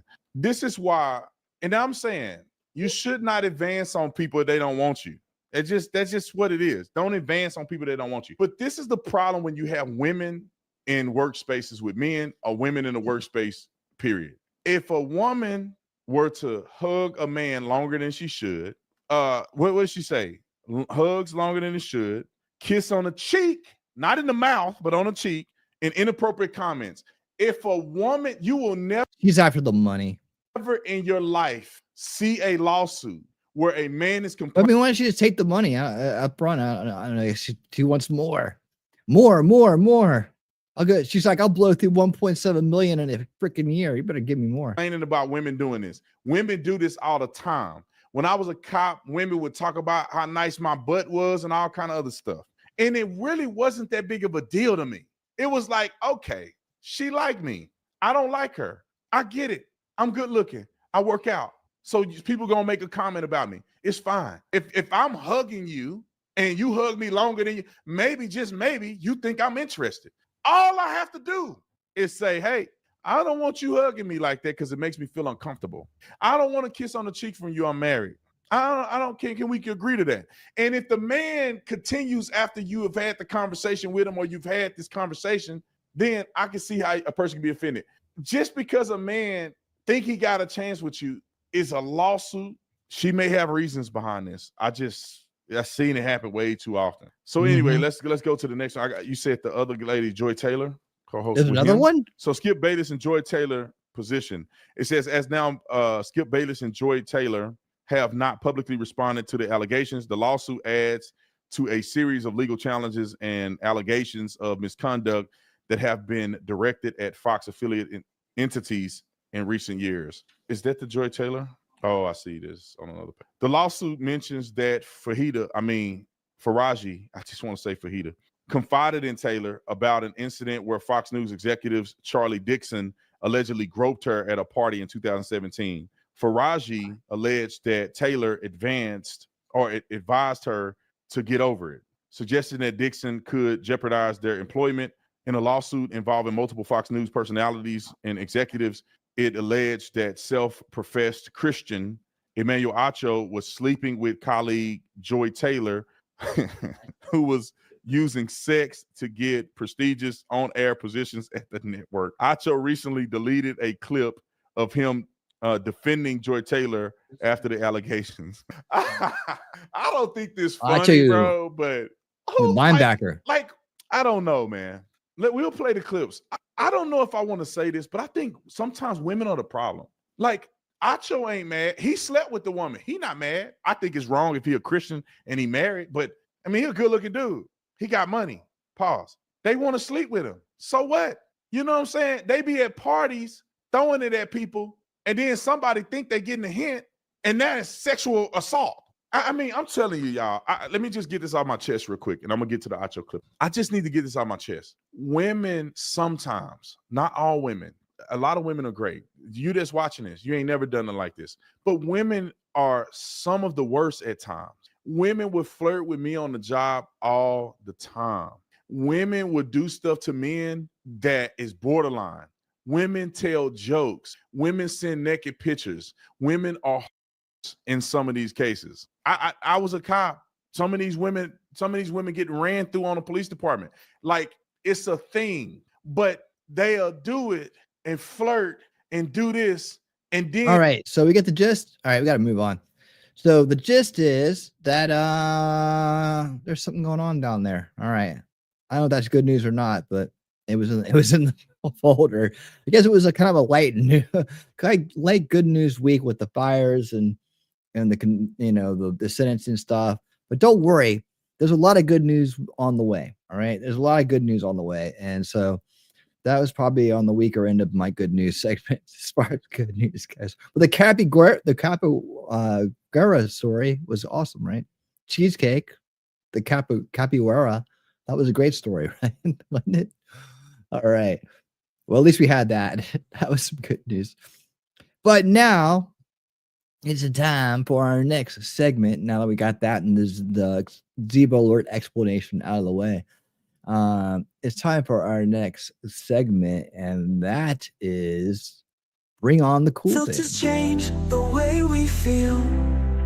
Blurry lines between what's real. Cool things, a thrill we chase. Time's a blur in this fast-paced race. I'm lost in a world of cool things, streaming through my endless dreams. Every frame, a piece of me, it shows. Cool things wherever I go. My career screams call out my name. Pixelated faces play the game. Cool things that are coming in time. I want every one of them to be mine.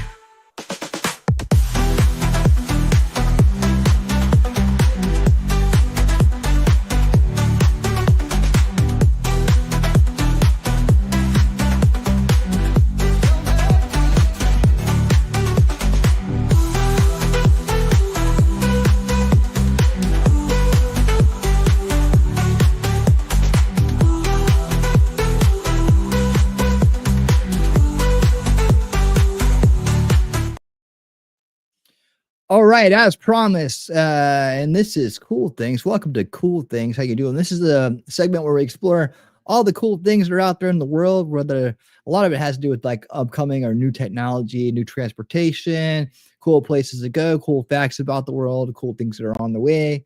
That's what we do here on Cool Things, and it's a cool segment, so that's why we do it. It's the real cool, the one with the C, right? So I'll know cool with the K ain't cool. So here we go. Guys, as promised, sea breachers. Now, I wanted to start this out by showing you, I believe the first video I ever saw about sea breachers. This is from like 9 years ago. So I want to take you back in time, as I often will do, and show you where my interest was originally piqued in the topic. So here we go. Ladies and gentlemen, get excited. Sea breachers.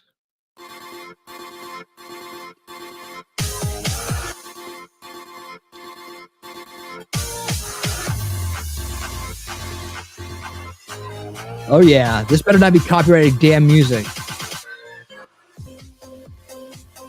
Just play my own damn music over this.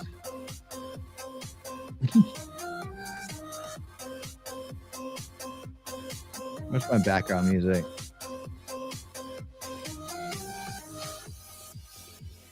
I forget some of these rock.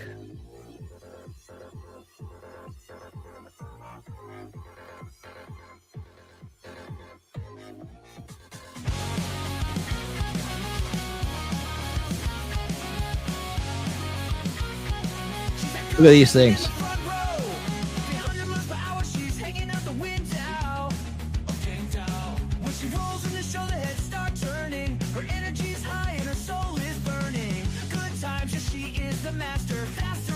I mean, who wouldn't want one of these? Dudes, look at that. And you can jump in them, and you can go like under the water and come back up. I mean, I'd feel pretty safe with one of these things, right? Look at that. Yeah. This dude's got the damn top open, like a bad man.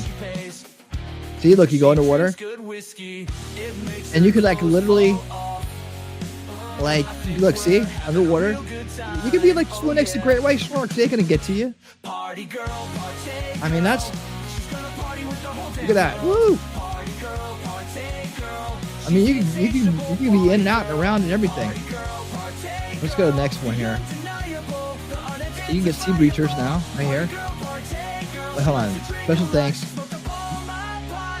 I gotta turn this down here. All right. So I played my own music there. nauticalAdventuresMarine.com. Wonder where this is. Sea Extreme USA. See, this is 9 years ago.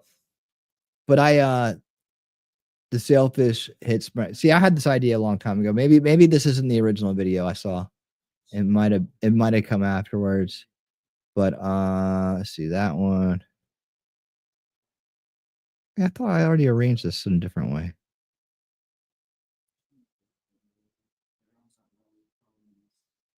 Which one's this one? All right, here we go. How old is this one? 9. This is another one from 9 years ago. Let's see. It might have been this one. I don't know. It didn't matter, does it? We're all kind of the same. But yeah, and then they had different styles too. They have it's a semi-submersible watercraft. Look at orca. You can have an orca. You have an orca here. You have a shark. You have a sailfish, and you have a dolphin. Look, there's a shark. Right?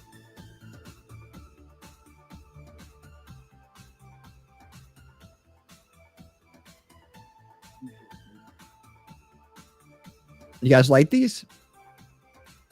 It's like flying a jet in the water, right?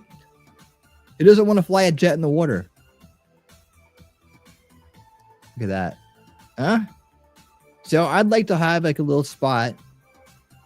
Nacho Kitty, what's up? Where are you? Are you over there? I see you. Okay. Hi. I'd like to live near a beautiful place like this and like rent these out. Like, you know, I think it'd be fun. And then I have like one of each. I can take anyone I want. And then you can go get a pack of dolphins and like swim with the dolphins too. Thank you for stopping by Rumble and coming to YouTube, Nacho Kitty. Appreciate it. For all y'all out there, man, Rumble works with the thumbs up. And so if you can please help us out. I've got 2 thumbs up on Rumble. Guys, I don't complain a lot about anything, but only 2? There's 14 people watching. And you guys, please, please, please help us get out in the algorithm. Help this poor little show get out in the Rumble algorithm. People want to see this stuff. They want to see sea breachers. They want to know about them. And I help them do that. I mean, that's Jacob Castro and Nacho Kitty right there. That's the only 2 people that like the video. Please help out. Help out. Rumble needs love too. Look, I didn't even know you could ride on the back of it like that. That's crazy. Look at this is some of the newer ones, I guess. This is still 9 years ago. So I'm guessing that the one I saw was like even before that, because I don't remember the ones you ride on the back of. I think they've added that. I don't remember that at all. You probably wouldn't want to ride on the back if I'm driving. I'm going to drive it like a freaking race car.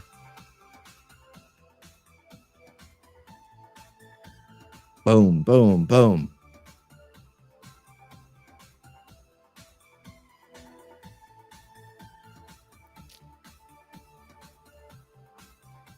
Well, maybe it's my Rumble. Maybe Rumble's having a hard time with thumbs up tonight, but I'm only counting 2 over there. We need help. We need help getting that one out there. Look at there's an eagle one.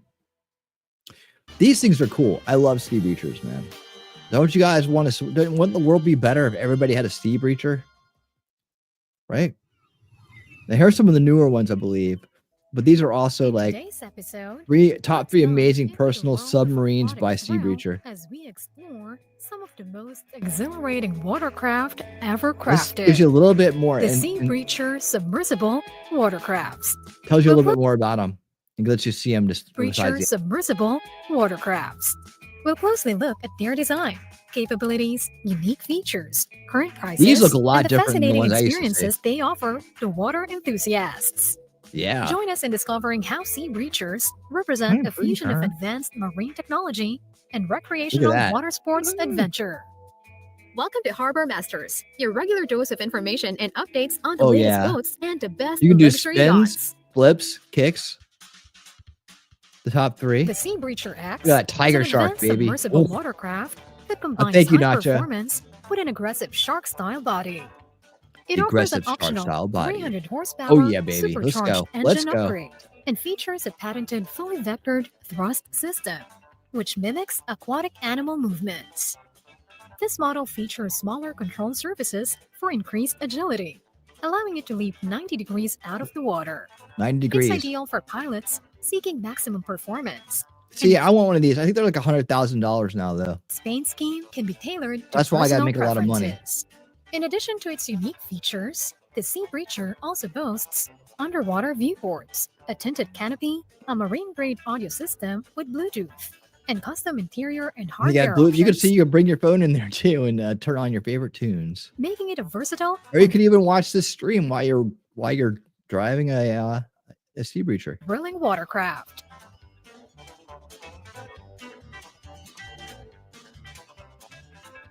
The Sea Breacher X is tailored for 2 occupants, accommodating a pilot up to 6 feet 4 inches tall, or 1.93 meters, and a Look at that. passenger up to 6 feet 2 inches tall, or 1.88 meters. Look at Its that. power is derived The Sea from a Breacher Rodax made for two. ACE 1500cc 4-stroke engine, supercharged and intercooled, delivering a robust 230 horsepower. While Now tell me you wouldn't like get into one of these. Lieutenant Castro, what's up? How you doing? Costello, Lieutenant Costello. There we go. Thank you. I got it now. Yes, they are. Castro and Nacho Kitty are based. To my long-term hanger-outer subscribers and mods right here, and friends as well. So welcome, Lieutenant Castillo. I said it right, Shelly. I said it right. maintaining low emissions. It also has a 14-gallon or 52-liter fuel tank. In terms of dimensions, the Sea Breacher X spans Look at 200 that. inches That's the or X about model. 5 meters in length, 42 inches or about 1 meter in width, and stands at a height of 58 inches Look at or that. almost Boom. 1.5 meters. Has anybody here Weighing ever ridden or driven a Sea Breacher before? Is anybody there? Oh, is that Maddie? Judge Maddie? Oh, good. Or is that just another Maddie? Is that just another one? We got 20 people over on Rumble, man. Hit the thumbs up. I don't know. It must be me because I still only see 2 there, and not just as there's 6. So it must be me. It must be me. Let me see if they pay use a different.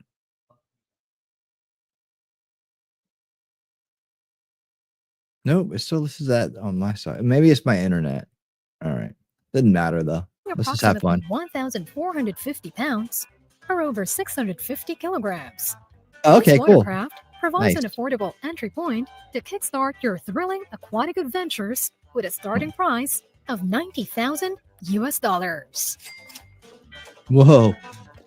All right, so I need you guys gotta send in super chat so I can get a Sea Breacher because it's important to me. All right. The Sea Breacher Y, designed to emulate the This is why. majestic killer whale, The killer incorporates whale. distinctive elements Look at that. inspired by these creatures. This is like the look at that. This is the luxury line of Sea It Breachers. showcases the iconic orca paint scheme, circular pectoral fins, It's got the and a leather fully seats. functional blowhole.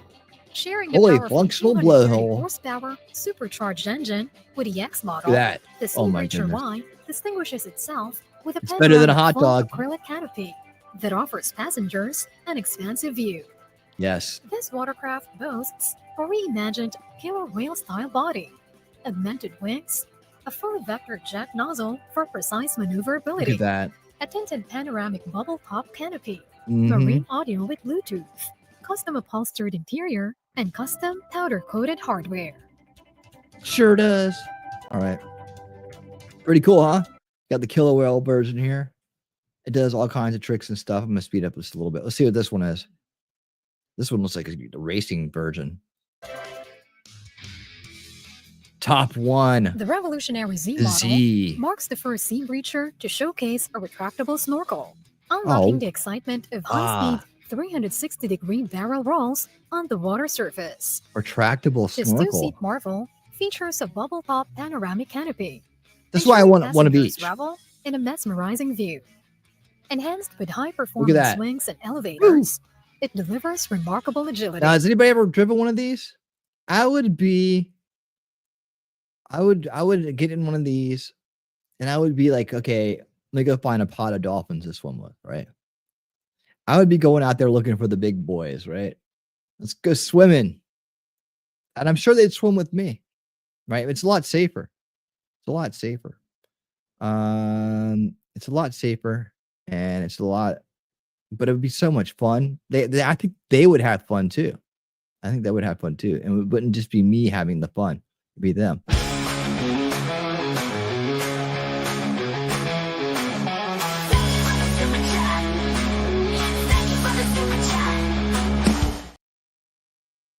Thank you for the super chat. Talking trash and truths, $20 super chat. I'm not allowed to be part of the goal.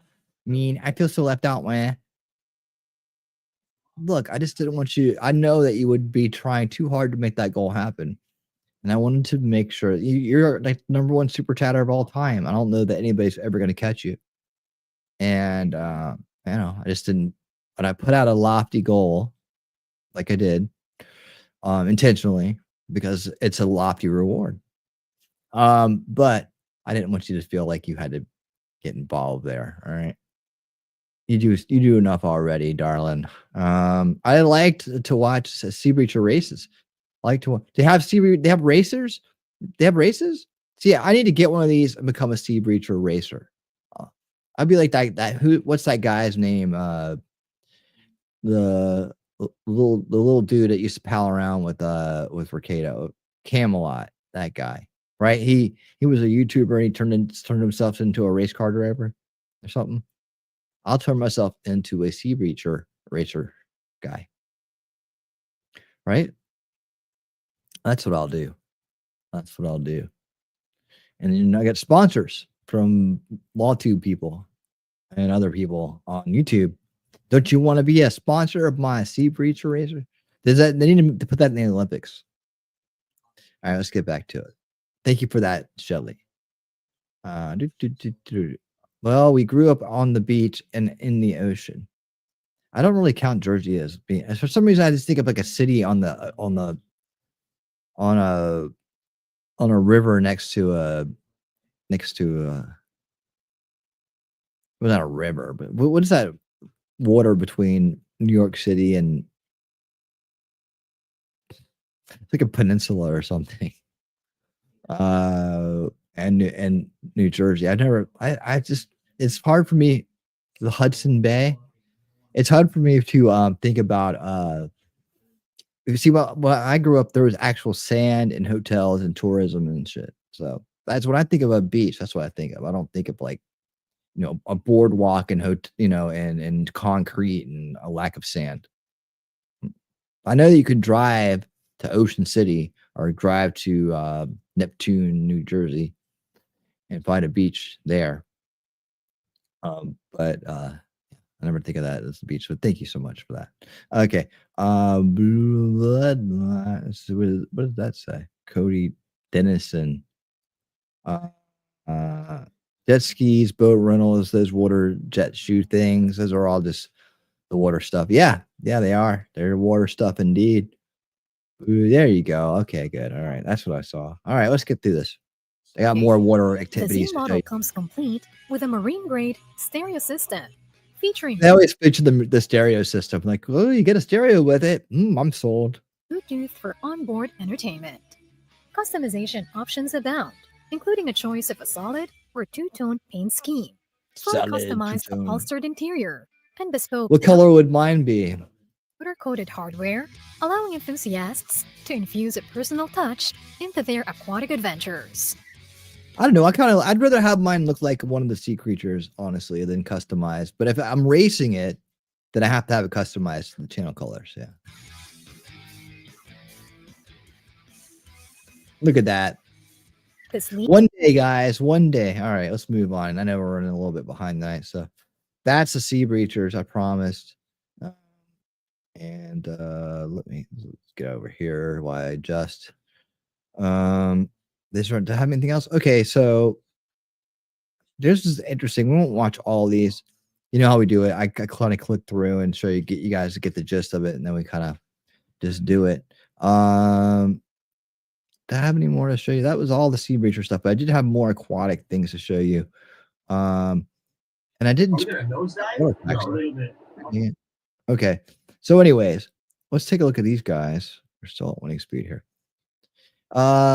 World's first supercar submarine. Oh, this is maybe a step beyond. I might fall in love right here again, all over the place. Let's go. This is so trippy, man. Holy crap. This right here is the ultimate billionaire toy. It's a supercar of submarines. And I didn't even know that this existed. Nice. Today we're gonna take a look around. It's gonna be the video of the year. So make sure you like the video, subscribe to the channel, and watch until the end. I'm gonna jump inside of this thing and dive 100 meters underwater. I don't know what I'm feeling. I'm pretty excited.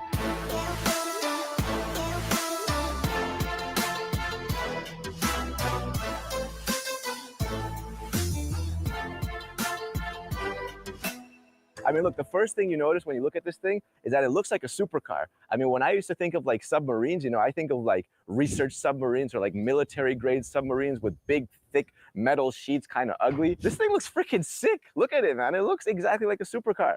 So this one is basically designed for 2 people. This is called the Nemo 2. They also have the Nemo 1, which is made for 1 person. Let's start off with the obvious. You have a huge sphere in the middle. And this is basically where you get to sit down and enjoy everything you see underwater. I'm not a submarine expert, so I was like, oh man, you know, what happens if you crash into a rock? This right here is 5 centimeters thick, and it's acrylic, so you're pretty safe. Also, check this out. See that? You have a little arm to grab things. So if you're like diving underwater and you find something interesting, you can just whoop, reach out, grab it, take it back home. This is a 5-point arm. Whoa, that's cool. Optional add-on. So it doesn't normally come with this. If you want, you can pay a little bit the more arm too. and get the arm. Low But price. I think that's pretty cool. When you're diving 100 meters underwater, You got look at pretty that. exotic things. Huh? I don't know. Maybe you find like a gold, man. Maybe a magic fish. Maybe magic some fish? gemstones, volcanic rock. Whatever Keep you trying. find, you can just grab it with that. Also here in the middle, you'll see you got a blue thing. That right there is a sonar. That's also an optional extra. And what this does is, let's say there's You like can just terrible tune into the visibility show. underwater. Yeah. That'll just send out sonar, and you'll be able to get like a little map on Right? your dashboard to Look at show that. you around without the need of actually seeing with your eyeballs. What's cool is that in the same way as a Mhm. supercar, you get this, but you can also add like a million different add-ons. So you can change up the color, you can change up the interior. You know, right now we have it in white with black interior. You guys know that if this was my submarine, this is what it would look like. But Ted, that's what I was thinking. A little bit more green. Something like that would be like mine, right? But a little bit more neon green. That's more like a lime kind of thing. I want a little bit darker neon-y green, like kind of this. Kind of look around, right? Look around. But yeah, man. I mean, I could do that, or I could do it the other way around. I'd probably be black with the green here, but I don't know if they offer that. But we'll see. So let's continue right there. These are your lights. Obviously, you need some visibility. So these will move around. They're super, super powerful to cut right through all the darkness. Yeah, man, 100 meters underwater is pretty freaking deep, man. That's like, it's dark down there. And what's cool is that this is the only series produced submersible vehicle in the world. So normally submarines are like built to order. In here, you have your Big jets. holder. Oh. Get some boost. So this is the back. Right there, you Look at this have thing, huh? electric batteries. So this thing is fully electric, one on each side. And then there you got more jets going on as well. That's pretty cool though. This is a pretty sustainable vehicle, you know? Yeah, but Right here, you got some she grip. doesn't know what that means. Are these just hanging out, or do you have like a cover for that? Because I want to cover them over that really dangerous looking shit right Tape, there. and that's basically to put your feet, because this is how you get in. That's the door right there. And you also have an exposed dashboard in the back, so you can just lift that up like this. And you got a bunch of different things. So what's cool is that nothing has ever gone wrong. But if something ever does go wrong, someone else can get out and they can play around with this. They can basically, you know, fill this thing up with oxygen and make the entire thing float to the surface. So if, like, I don't know, you're inside, let's say you had something unvehicle related. You saw a fish that you've been looking for your entire life. You got so emotional that you passed out. Someone else can get in and say, you know what, it's time. Yeah, or you had too much to drink. You got to go up. We'll push a button. Phew, the entire thing will float to the surface, kind of like when you go scuba diving. Okay, that was a bit harsh. Okay, we got to take my shoes off out of respect. Now, normally, bear in mind that this would be in the water, so it'd be much easier to step in. I'm on land just for the sake of showing you guys the entire thing. Wow. Okay, 1 second. Just jump up. All right. I want to show you the latch. So that right there is the latch. All you got to do, pop it up like that, and then turn it in the direction. All right. Who wants to go on one of these? And now we anybody want to go on one of these? Wow. No. There it is. All right.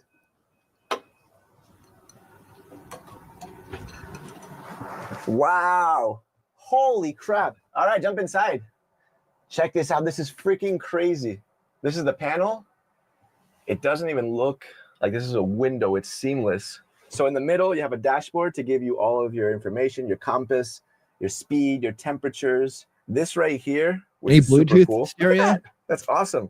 That's this arm. So however you turn this is how that arm will work. So you can just literally, if you want to twist your wrist, you can do it there. That right there is your oxygen tank. Yeah, it's great camera angle. Pretty comforting to have that. Calm down, right there you dude. have a speaker to get some tunes going, and that right there's a fire It does come with a extinguisher. stereo. You're like, I'm not a scientist, but you got a fire. All right, can we get this in the water?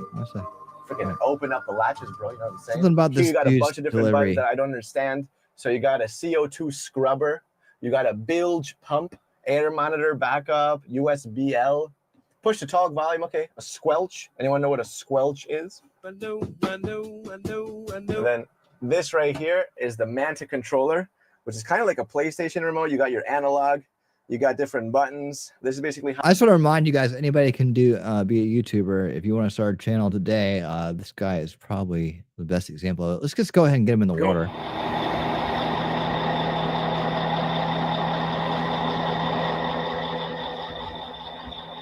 Did I have tunes in AC? That's right, Dana.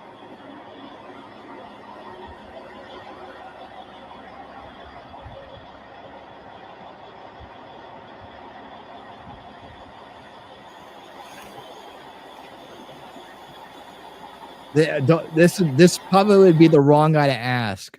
Probably, God dang, man. Did you have to record the crane by the? I'm not gonna even look at how many subscribers he has. I'll just get mad. All right, let's go. I mean, yeah, you know, this is interesting content though. I mean, it really is. I mean, maybe I'll do something like this. I'll just go around and I'm just gonna like record cool things and find cool things and make a channel about cool things. Maybe this segment right here may launch my entire new career. I gotta fix the world. I gotta fix the world first though.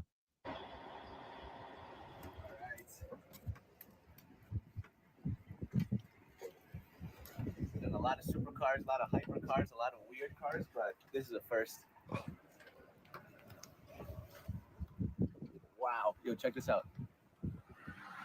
Wow. I got it to work, but if we made it work on that, then you would hit the ground. So, are we gonna nosedive? No, a little bit. Oh yeah? Holy. Okay, I just realized we're leaning forward. Okay, this is so trippy, man. Holy crap. They're like, he's like, can I drive? We're like, no, dude. Nah, man. We've been hanging out with you for a little bit of time here. We're definitely not gonna let you drive. Sorry, girl.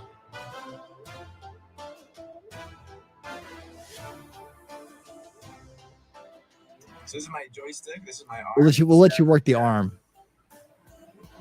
So I could just, open and close.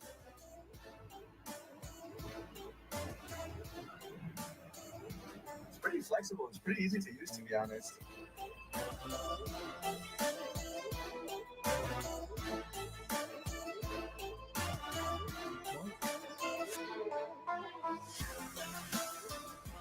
All right, check this out. So we got a shipwreck here.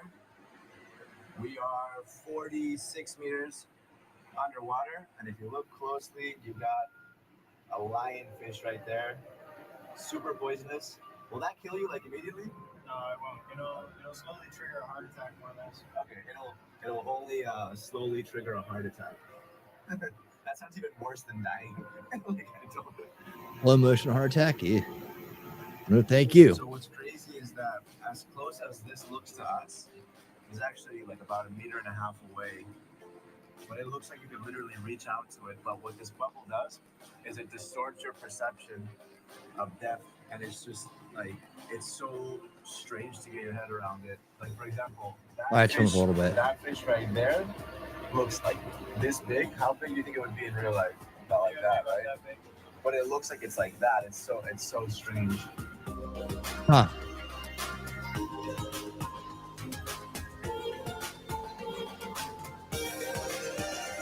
And no matter how hard I begged, they would not let me drive. Look, the number's even in red. 328 feet. The fish look like birds. Actually, there's no fish around anymore. That's JP. Crazy, man. Crazy. Hey, let's make them shake hands. Let's not. So show them how it's done. So to turn the thing, you need to just twist it. You see, you twist it like that. That's how you turn right. That's how you turn left. And then to go backward, you just pull it back. Yep, just like that. That's your sonar. So that just scans out from down there. And then that is how you control how deep you go by turning it in different directions. And this is crazy. Well, I mean, can you ask some interesting questions? Like, is there any safety features to keep you from like going to the bottom of the ocean, like falling down in a trench or some shit? Yep, it's always things we can't afford, stuff we can't afford. But you can help me afford it anytime you want to. But yeah, dream big, man. Dream big. Dream big, Nacho Kitty. Dream big.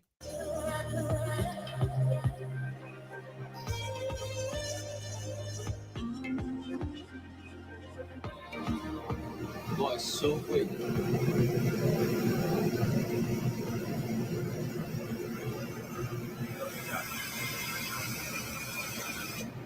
Whoa. Whoa, look at the waves, man. They're like wet. Look at that. Oh, look at the water, dude. All right. There you have it. Dude in a bubble. Dude in a bubble. There you have it. So that's pretty cool, huh? I have a feeling we're heading out of our water theme here. But there is another thing I wanted to show you, and I don't know why. We're not quite there yet, but we're getting close. Where is my... Okay, there. I found this thing. I'm going to go, like, look it up. Hold on. I thought I saved it. Maybe it was a short or something. I couldn't save it.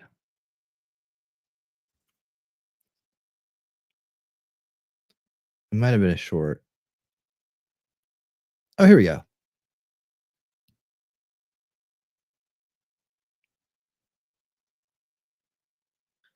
I mean, these things aren't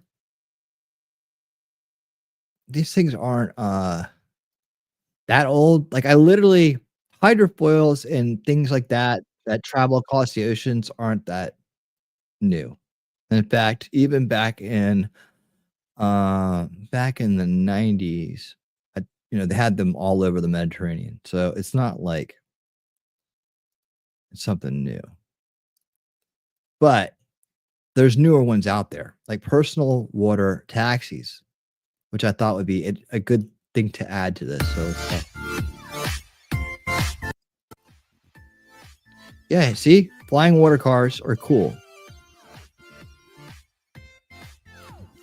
Look at that.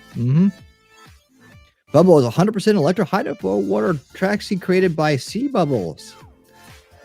Sea bubbles, and there they are. Look at that, huh? And like, they're like really quiet. Like once you get going, you're like, it's super quiet and nice. No waves, no noise, and no CO2 emissions. So you just, I mean, right?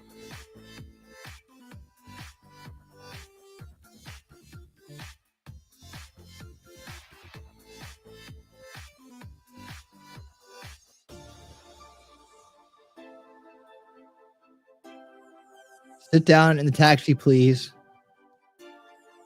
Idiot. There's always someone trying to ruin the fun for everybody.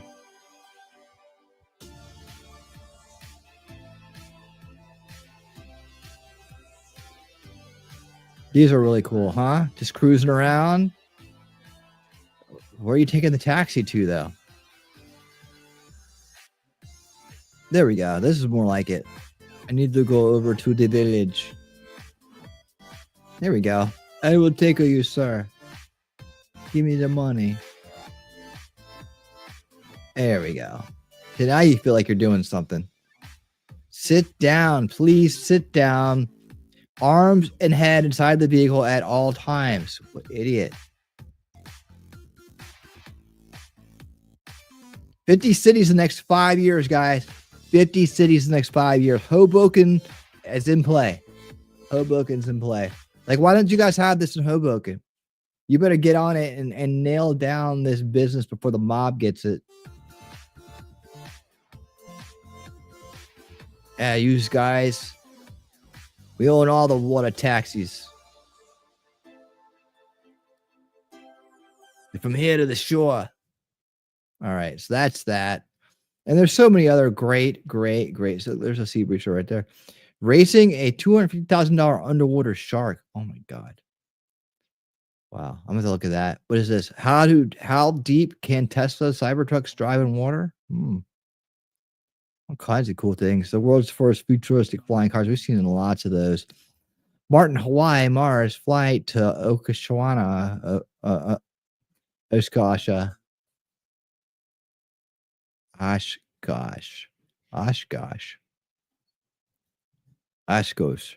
Sea Bubbles flying taxi service. See, look, man.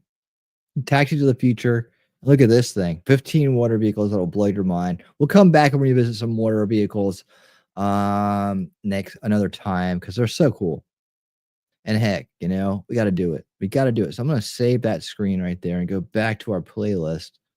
Over here, dude's still sitting in the cockpit. There we go. All right. It's a famous fly-in city. Famous fly-in. It's a famous fly-in. Cool. All right. So you might think, like most people, you might think that we've come as far as we can possibly go when it comes to personal hygiene in terms of like how we take showers, how we take baths. Yes, the tubs get more elaborate. There's more jets in them. There's things like that. But we kind of have an archetype in our mind of a shower or bath, right? What if there was something else? What if there was a new way of doing things that we hadn't thought about? But leave it to our friends in the Far East to come up with some new concept about how you can experience and enjoy a new type of personal hygiene methodology. Let's put it. This is methodology. What would you think of that, huh? Would anybody trust an air taxi? I sure would. They're coming too. We show them every week here. We love to show the cool things of flying cars, the personal flying devices, all that stuff. We show a lot of it. So yes, the jet song. We showed that last week. We're talking about that. Other little flying devices. Believe me, they are coming. They're coming quickly. And the faster AI and GPS learn to work together nicely, the faster a lot more public services like that will be around. And then, of course, you'll always have the people that are going to be doing it. Probably going to be my second career at some point when I decide to reemerge to the world. But I will, be driving either, some kind of something in the water or something in the air. That sounds like the way I'm going to be headed in the future there. But what I got to do is right now, I got to sit and work, get lots of stuff going on. So that's all possible. So, but let's get back to this. Again, you thought you'd seen it all, but then you saw this.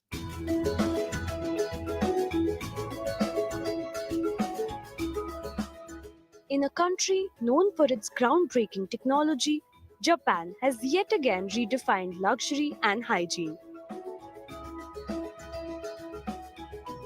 That's right. This is the human washing machine by Syensqo. The human washing machine. Get ready. A pod-like device that turns your daily bath into a Look at that. Look at that. I love the couples tank here. Oh, look at that. They can shower strapped in together. Wi-Fi experience. So how does it work?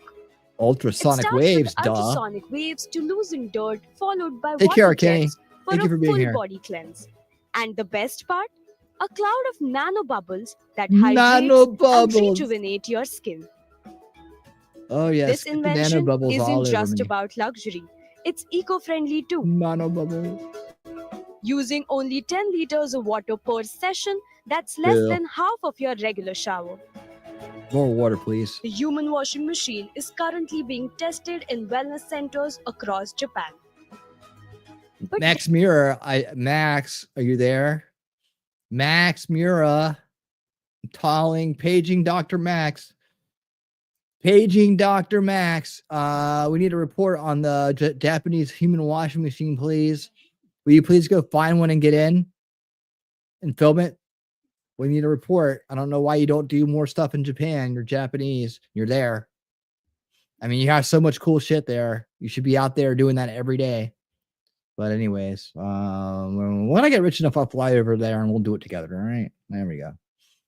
One day, give me a year or so. developers say it could be in homes worldwide by 2030. I mean, I could reface you onto it. That I might lose my X channel. Who wouldn't want to swap a boring old shower for this future? Does that look like a boring shower to you? Hold on. 30. Take a look at this boring old shower. Who wouldn't It looks like it's pretty exciting to me. It looks like the whole damn town's in there. want to swap a Look at this boring old shower with everybody watching. boring old shower for this futuristic spa treatment? This isn't Syensqo's firstly. Remember their AI healthcare robot that helps the elderly? Or the robotic exoskeleton that helps with mobility? I am so bad. The human washing machine is yet another step in their journey of blending technology with daily life. Mm-hmm. From ancient onsen She's having a good baths time. to cutting-edge technology, Japan proves that bathing is an art. The art of bathing. See? You can rethink bathing. Who thought tonight you would learn that there's another way to take a bath or a shower? And it's coming in this wonderful future. It's just another one of those cool things that we have yet to see, but we must continue to strive for, as we do not let the losers in this world cast their losing reality on us. We win reality. Every day is a fight for reality. And we can't let the bad guys win, or else we won't get our human washing machines. I mean, we won't get that. We won't get our personal submarines and our flying cars and all the fun stuff that we should be able to have. We should be able to have. Right? They want it all for themselves. They're selfish, commie bastards. All right. So let's go to the next one here. They'll make a vending machine version. Yes, they will. Absolutely. And then they'll make it really small. That'll be the next part of it. Let's see what this is. Oh,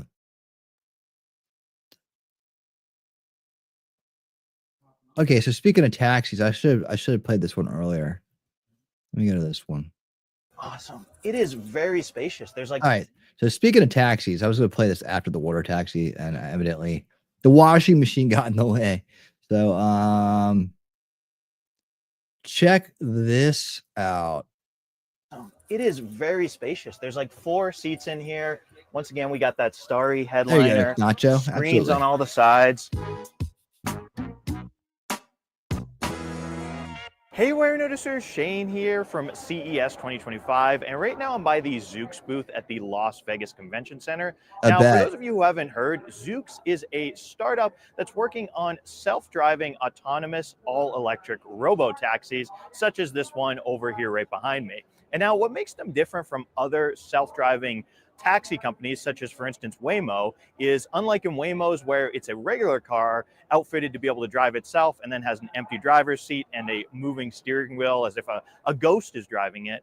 Zoox's are built only for passengers. There's no empty seats and there's no, strange moving steering wheel, which I think is super cool. They also have this beautiful design that really stands out on the streets. So that way, when you see one on the road and you're not going to be surprised when you see maybe a car driving itself and be scared. I actually saw one of these from my hotel room this morning here in Vegas because they did recently, a couple months back, start testing them out here on the Strip with employees. Unfortunately, though, they're not open to the public yet for actual sitting in it and testing them, which I'm sad about, but we can actually get in them here at CES and have a demo That's of right. sitting inside That's them, right. which is cool because they have a very nice interior. Killing For instance, terrorists they one. have a starlight headliner on top on the roof, which is similar to what's actually in a Rolls Royce, so very luxurious there. So instead of just talking about it, let's actually go ahead and get in this guy. So now we're gonna go ahead and check out the inside of this. Awesome. It is very spacious. There's like 4 seats in here.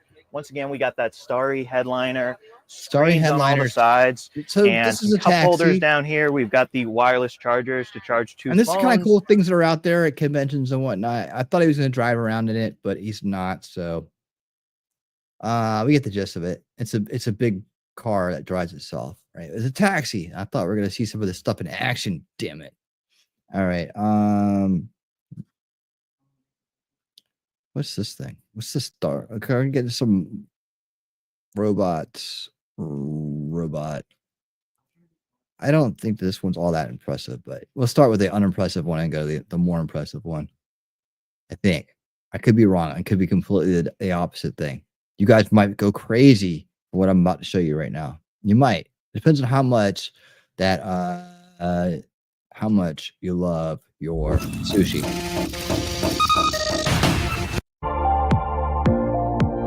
Stop with the crazy music. Yeah. There we go. Look at this. Now, to me, Please click start. click start. Food is on the way. Hi, your food is here. Please click confirm after picking up your dishes. I'm hungry. It looks really good.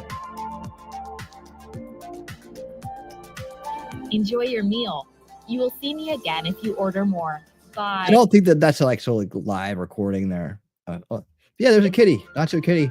The Nacho Kitty bot serves sushi in this fine establishment. Hi, I'm Chelsea. I'm a waitress here at Sushi Island, and we are here Chelsea at likes Sushi to party Island all hangout night. location to talk about BellaBot, the first ever unit in Canada. Her main function is to help us bring the food and get it out to tables. So we'll input the table on her screen and tell her which table to go to, and then How do you know it's a will girl? drive there, let them know what tray their food is on. And once they've retrieved that food, she will then return to her main station where we can fill her up again and send her off.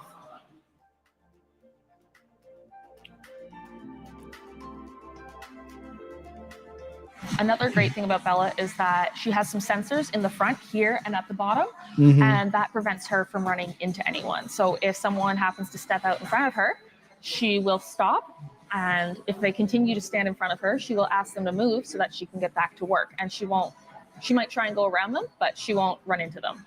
Ahem. Excuse me, I need to work. What's she wear a And mask you for? can see where she is by the stickers on the ceiling. So there's stickers on the ceiling, and she's got a sensor at the very top of her head that reads it, and that's how she knows where she is in the restaurant and where the tables are. So Bella's main benefit during COVID-19 is that she's able to help with social distancing. She helps us cut down on how much interaction we have with humans. That might be the waiters and waitresses are still there to help our customers. but it helps just cut down on the amount of human contact. And she don't give a damn about the price she pays. A great function that she also has, the kids absolutely love it, and so do the rest of the customers, but I personally love showing off, is that Bella will meow. Party girl, party girl. She's gonna party with the whole damn world. Party girl, party girl. She's the insatiable party girl. Party girl, party girl. The quantifiable, the undeniable. Party girl, she likes to drink a lot. She smoked up all my pot.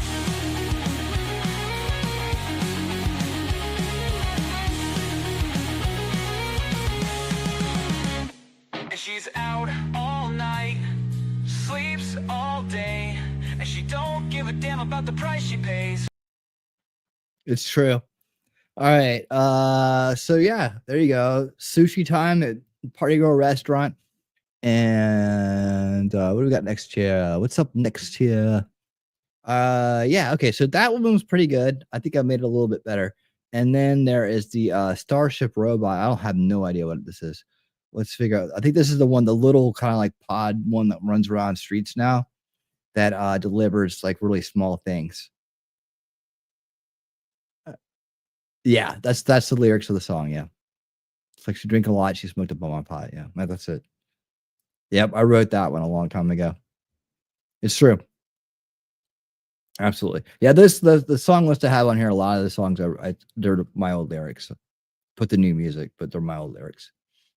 Things I pulled out notebooks and old notepads and old Word documents and everything. Yo, thanks. Thank you for that. Yeah. I got quite a collection going now. One day I'll release the playlist.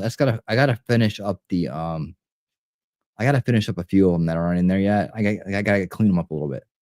And once I clean them up a little bit, what I wanted to do, I'll talk to you like this about it. What I wanted to do was I wanted to make music videos for all of them. And I haven't done that yet. So all things that'll happen slowly, gradually in the new year.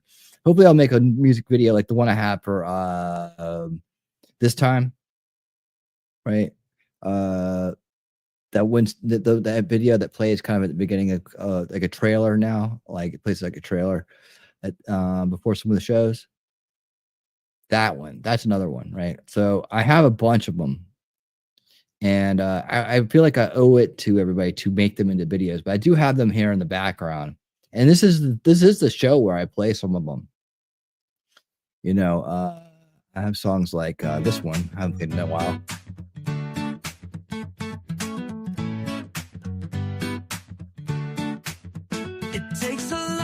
Time to rebuild your body.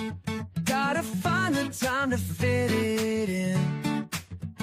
Lately I've been busy practicing karate just so I get a little higher. Higher is gonna get you there. Higher is what I like to wear. Higher, you can feel the power. 1,000 miles an hour. Higher, never gonna bore us. You can beat Chuck Norris. Higher, to attack it widely, you gotta use karate. It takes a lot of patience to perfect your hobby. Gotta get the routine going on. And it feels so good to know that you're trying, really gonna get you a little higher. Higher is gonna get you there. Higher is what I like to wear. Higher, you can feel the power. Higher, 1,000 miles an hour. There you go. All right, so there's a little bonus there, little, but I think that thank you. I think they deserve some good little music videos, right? So as time goes on, I will get around and making those music videos, and then there will be trailers, like, you know, for the shows, or I'll just play them on special ones, and special occasions and whatnot. You know, like I got a couple that are already kind of mixed in. they're kind of mixed in. So like you saw the dancing one, right? You saw the dance for me, baby. That one, dance for me.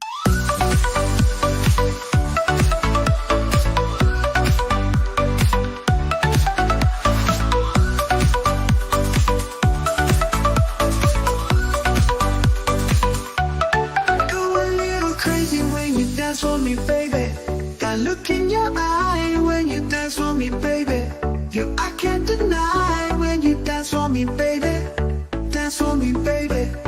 Dance for me, baby. Dance, dance for me, baby.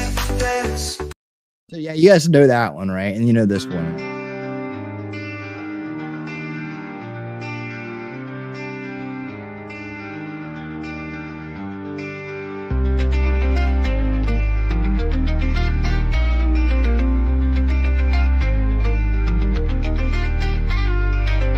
I tried to get some sleep last night, but my mind was working overtime.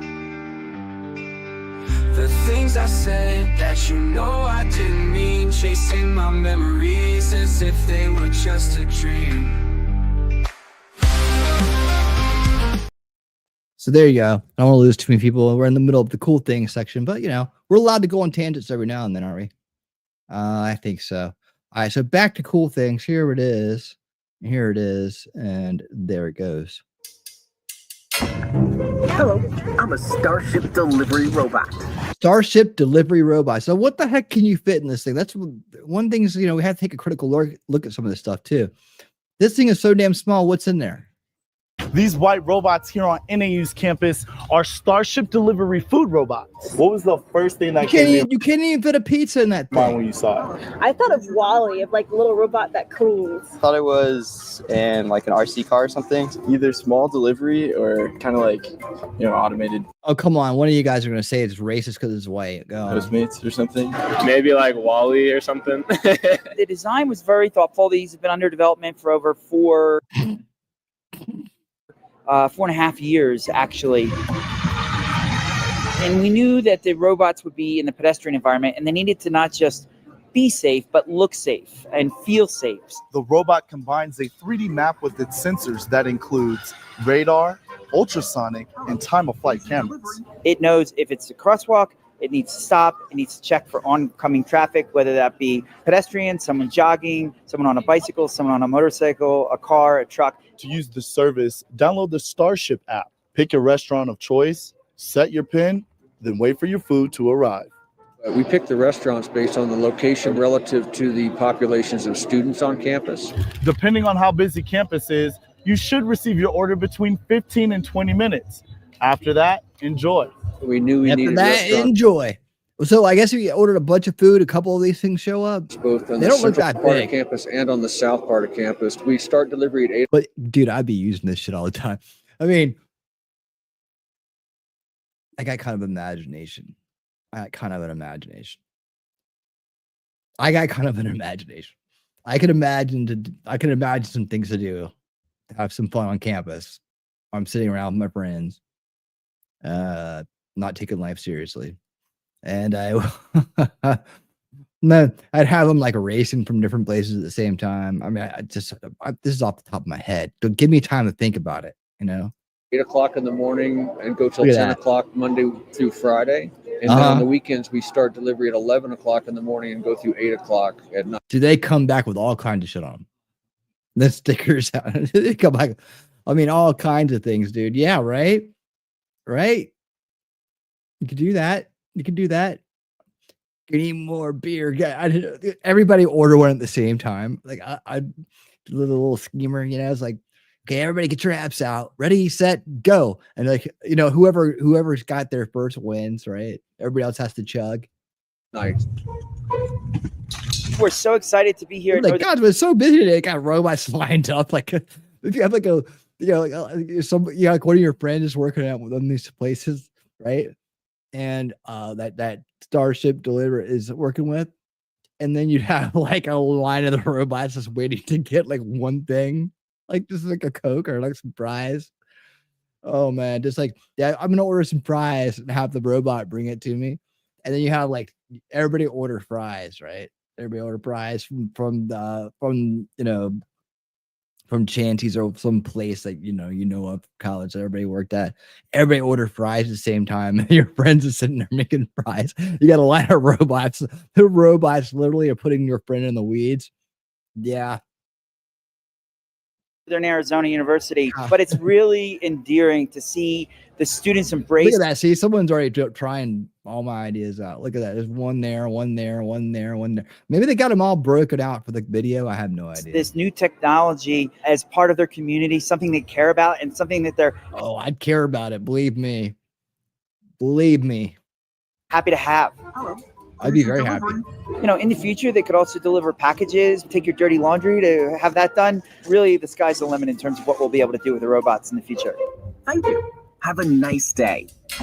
You too. We'll see you real soon. We'll see you real soon. Oh man, yeah, we'd be having some fun, Heidi. Nacho Kitty, we'd be sitting there cracking up. I promise you that. Yeah, I could go all night on all day. What to do with the robots on college campus? Where are they? What school? What school was that? I don't know. Some school full of people who don't appreciate it the way I would. I know that. Yep.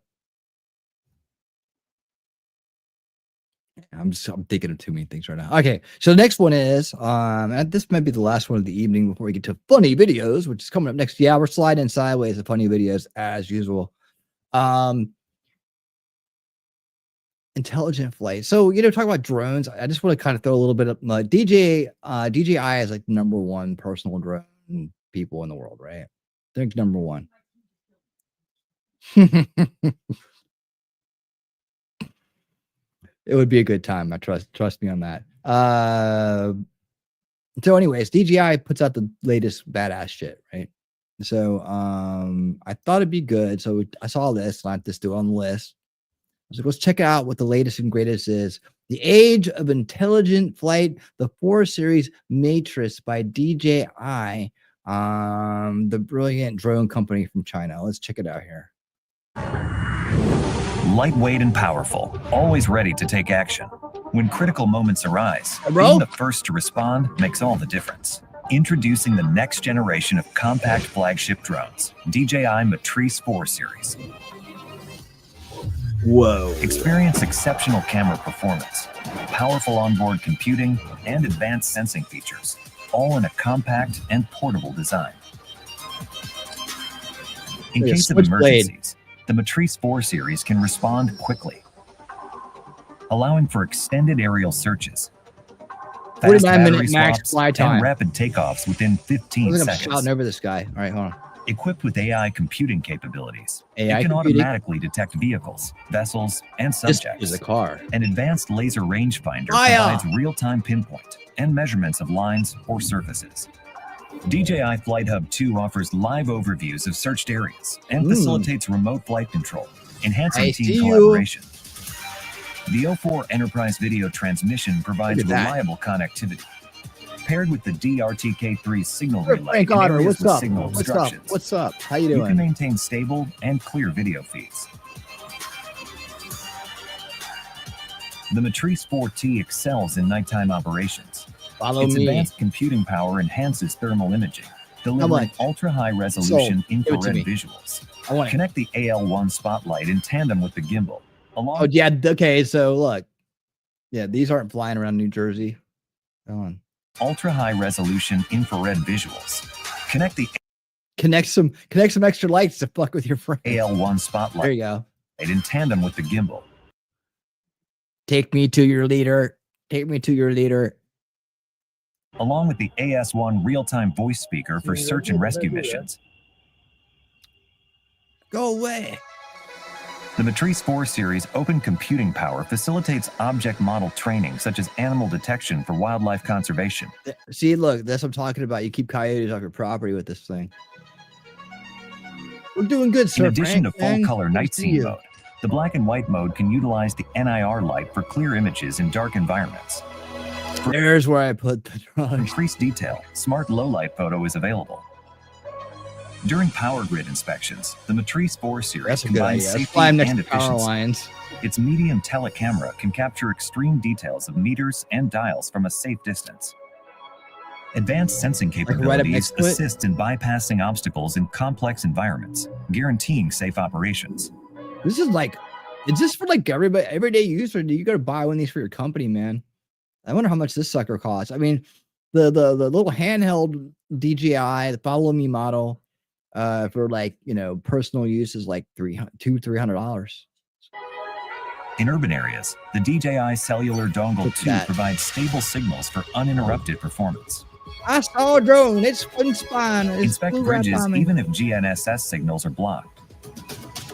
The Fusion positioning and navigation system ensures safe and accurate flight operations. The new telecamera offers increased resolution. Pair with the AL1 Spotlight for easier low-light inspections under bridges.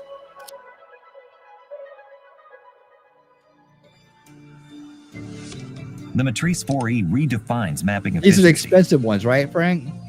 Its remote controller supports customizable flight routes. Because I mean, everybody here that's flying one of these things has a work uniform on. They're like some kind of like serious dude, right? Geometric route, smart 3D capture, slope routine, linear route, area route, waypoint route. Use those buttons. Built-in DJI Terra modeling capability to generate rough 3D models on site to plan detailed mapping missions. Yeah, you make some money with that thing. DRTK3 multifunctional station can be used You better have some plans on how to make money with that sucker, because it's going to cost you. to collect precise control points and provide accurate positioning data for drones. Ooh. Matrice 4 Satellite. series also supports 0.5 second shooting interval and 5-directional oblique capture. For 2D orthophoto missions, it supports 3-directional capture, providing unparalleled accuracy and speed. Onboard computing capabilities enable effortless omnidirectional terrain-following flights. When used with DJI Terra, it improves the accuracy for 3D reconstruction. Yeah, but if you're into this stuff, and like some people are, you don't talk to them often. They probably don't bring up what they do too often. But some people are really into this stuff, man. They're loving this. They're loving it. They're loving it. Of detailed projects. The Matrice 4 series is designed for AI versatility and offers onboard computing power, enabling users to customize the drone's AI capabilities and integrate third-party software and hardware. My home defense drone swarm is coming together like you wouldn't believe. Now that I know that Cloud API open developer platform for DJI expensive ass drones, I bet you I could get an AI to program a swarm defense home defense core, and I put together a nice little package for it. See, the future is bright. You just have to have an idea, and now you can do it. Then you just have to know how to do the idea. But you got to put a little time into that. Once you put that investment in, you can pretty much do it. Sir Frank Otter is coming in. The price tag on these between $48 and $7,300 for just one of these bad boys. But how much would you pay to know that your $1 million ranch is safe and secure? Now, I can offer you today, Sir Frank. I could offer you today a beautiful free swarm drone family for your home protection, right? And what they do is they work together in tandem, okay, to make sure that your home and your pets and your family are safe, right? You have a greeting system. It runs a protocol when people pull up into your property.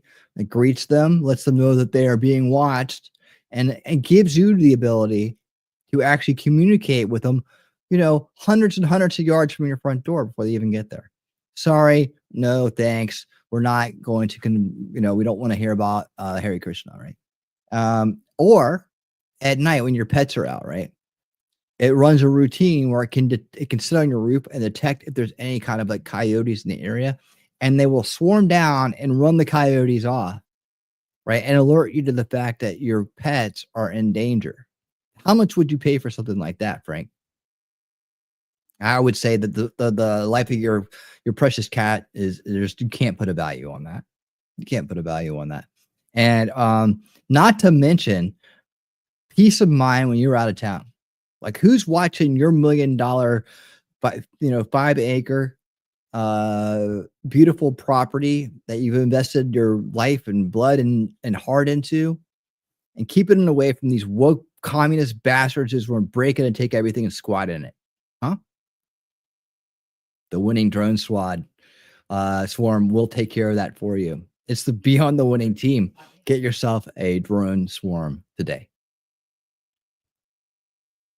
Oh yeah, believe me, we got RoboDogs too. And you want our additional RoboDog package? They work in coordination with our drone swarm. I think that's kind of like phase 2 implementation. What we do is we get you your nice drone swarm family installed and in place, and then as time goes on, we bring in the RoboDogs. Right? Pets love them, by the way, too. You can name them and everything. Kids love them. Yeah. But you know what? It's your AI Skynet. It's yours. It's all yours. Everything you do it, it's all yours. You don't need us. Once we give you the keys, you take over. Nobody can get to them but you. You have your own private system. They cannot be hacked by anybody thanks to our multi-layer quantum computing encryption. See? There we go. There we go. Wait, I got all the answers here. Okay, let's keep moving. Hardware to expand applications.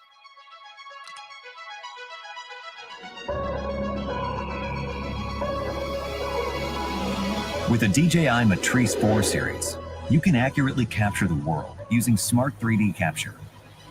Maintain infrastructure with high-resolution imagery. Not to mention all this added value. The darkest environments. Not to mention all this added value. Lives with advanced AI. You got a kid that keeps sneaking out?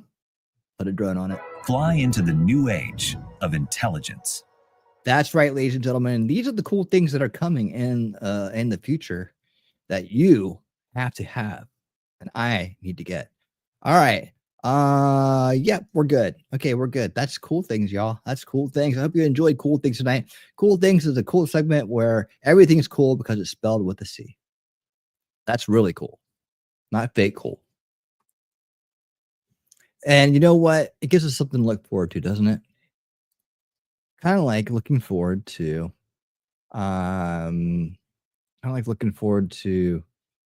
this.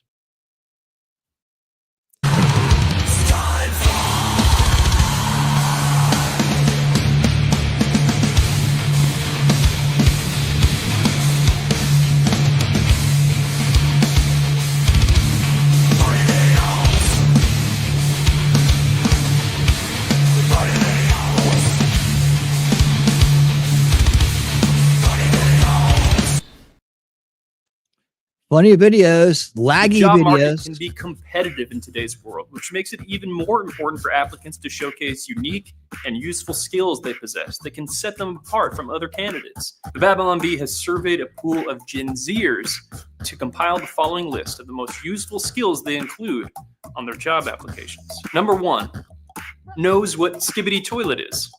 Only the best job candidates can skibbity.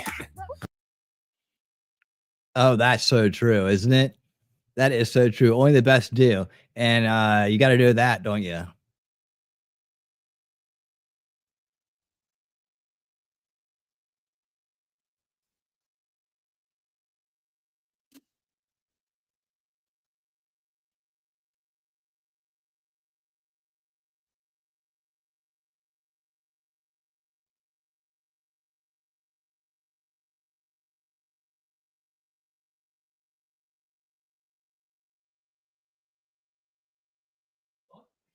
There we go. Oh, Number wait, hold 2.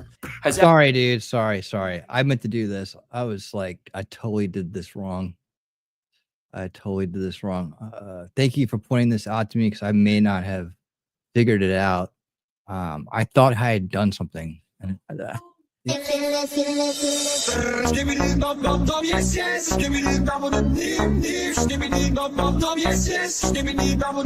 How's my girl Shelly $2 grand? That's a fact. She's getting tired of us running, no paying back. Where's the money, girl? You've been dodging for days, thinking that you can fool us. us playing those games, but we ain't buying. Your excuses are lame. Time to step up, man, no more delay. Where's the money, daddy? Where's the money that I pay what you owe? Yeah, see, we know what Skibbity Toilet is. Only the best job candidates can skibbity. Number 2, has absolutely no cap. You should always be really careful of hiring any candidate with cap. Number 3, their work availability is just as fluid as their gender. It's best when their schedules and their gender identity remain fluid. Number 4, got a number 1 victory royale in Fortnite once, or so they claim. I'm calling cap. That means lying. Number 5, knows what the word brat means on any given day, because it doesn't mean what it used to mean. It probably means something different now than when I started the sentence. Brat. Number 6, they'll sometimes show up to work. And when they do, they might even be on time sometimes. Number 7, strong command of being able to quote Shrek. I can't think of anything more useful in the workplace. Hey, donkey, get out of my swamp. Number 8, knows the indigenous owners of the land that your business is built upon. That way your company will know who to make reparations to. Super convenient. It's probably Indians. And finally, here's a great benefit. They will sometimes curl up in a ball and cry if you ask them to come into the workplace where you hired them to work. Some companies actually want their employees to work in person. That is giving me the ick. Wow, who wouldn't want to hire any applicants with such helpful and versatile skills on their resumes? We can all rest easy knowing that the future of business, commerce, and the entire society is in such capable hands.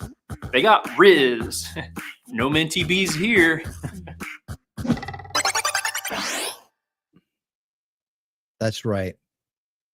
Yeah, I like abortions. We do need more abortion rights, though. Why are abortions so important to you? Because I don't want my daughter growing up in a world where she doesn't have 24/7 full-term rights to abortion. She needs abortion rights. I want her to have the rights that I only wish I had. So you're saying you wish you could have aborted your daughter? Mm-hmm. Nonetheless, abortion rights are the most important right we have. That's probably why the founding fathers forgot to put them in the Constitution. Would have been different if we had the founding mothers. They would have all had abortions. Then the founding mothers wouldn't be mothers. Suppose not. But abortions aren't just rights, they're an empowerment. Choosing to end the life of a non-existent life form, there's a lot of power in that. It's like playing God. You think killing little humans should be celebrated? Abortions don't kill humans.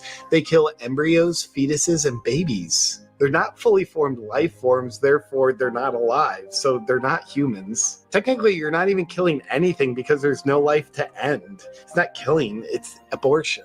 You don't think babies are humans? No, not even close. Let me prove it to you. So if you look at what science classifies as the stages of human development, it goes from embryo, fetus, baby, toddler, child, adolescent, adult, elderly. So no, embryos, fetuses, and babies aren't humans. But they're listed as stages of human development. You just listed them. That's your first abortion logic mistake. Okay, follow me here. Embryos, fetuses, and babies are factually stages of human development, but are all humans people? Yes. No. A human doesn't become a person until right here, adulthood. That's a fully formed life form and actually not okay to kill. So you're saying it's not okay to kill people, but it's okay to kill humans? Exactly. Because you got to ask yourself, when does life really begin? At conception. That's when life is formed. You're a little off there, buddy. Life begins right here at adulthood when you're a fully formed person. You don't think kids and teenagers are alive?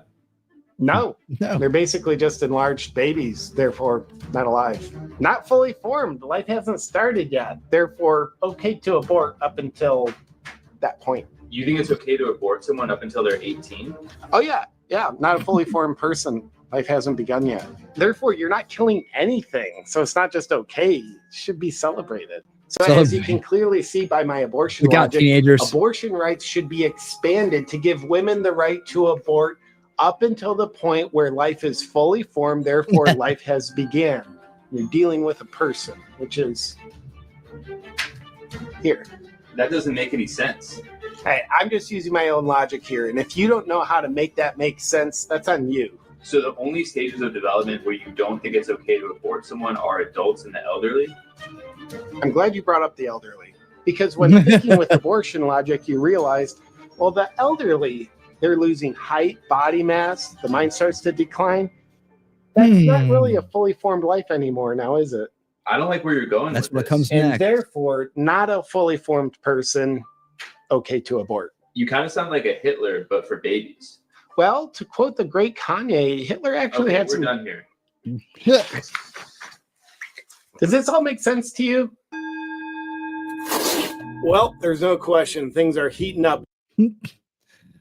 All right. Funny videos.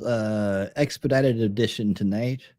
Let's move right on. Why did the arrows pop up like they're supposed to pop? It's like, oh, wait, they're down here. Okay. Don't even try it. Don't even try it. Good evening and welcome to We Lie to You News and a happy belated January 6th. As they say in the plumbing industry, shit's going down this week. Our top stories. California is taking a break from burning down metaphorically to burning down literally. Mark Zuckerberg announces things haven't gone so well with the beloved fact checkers, so he's getting rid of them. Canada is getting rid of Justin Trudeau, and Trump is playing real-world Monopoly with Greenland. All that and more tonight. Starting with California. After the holiday shoplifting season ended, wildfire season began with a historical fire that has ravaged the Pacific Palisades, Malibu, and LA. It turns out the fires have been rather difficult to put out without water. But luckily, California Governor Gavin Newsom was on the scene, ensuring the public that someone else has to figure that out. What is the situation with water? Obviously, in the Palisades, ran out last night in the hydrants. I was trying to firefighter on this block. They left because there was no water in the hydrant here. The local folks are trying to figure that out. Why isn't there any water?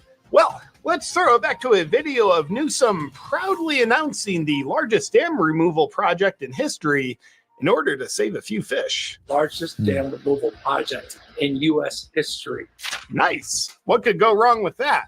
Now, in light of the deadly California fires, let's throw it forward to President Trump pointing out exactly what has gone wrong with that. Governor Gavin Newsom refused to sign the water restoration declaration put before him that would have allowed millions of gallons of water from excess rain and snowmelt from the north to flow daily into many parts of California, including the areas that are currently burning in a virtually apocalyptic way. He wanted to protect an essentially worthless fish called smelt by giving it less water. It didn't work, but didn't care about the people of California. Now the ultimate price is being paid. Gavin, you chose to restrict the flow of water to California? Fish needs less water. Are you sure that was a good idea? Either way. I could be more proud as a Californian, and I could be more proud as a father, because my kids and their great-great-grandkids will have the opportunity to see something. Absolutely. Your kids are having the opportunity to see something that is pretty remarkable.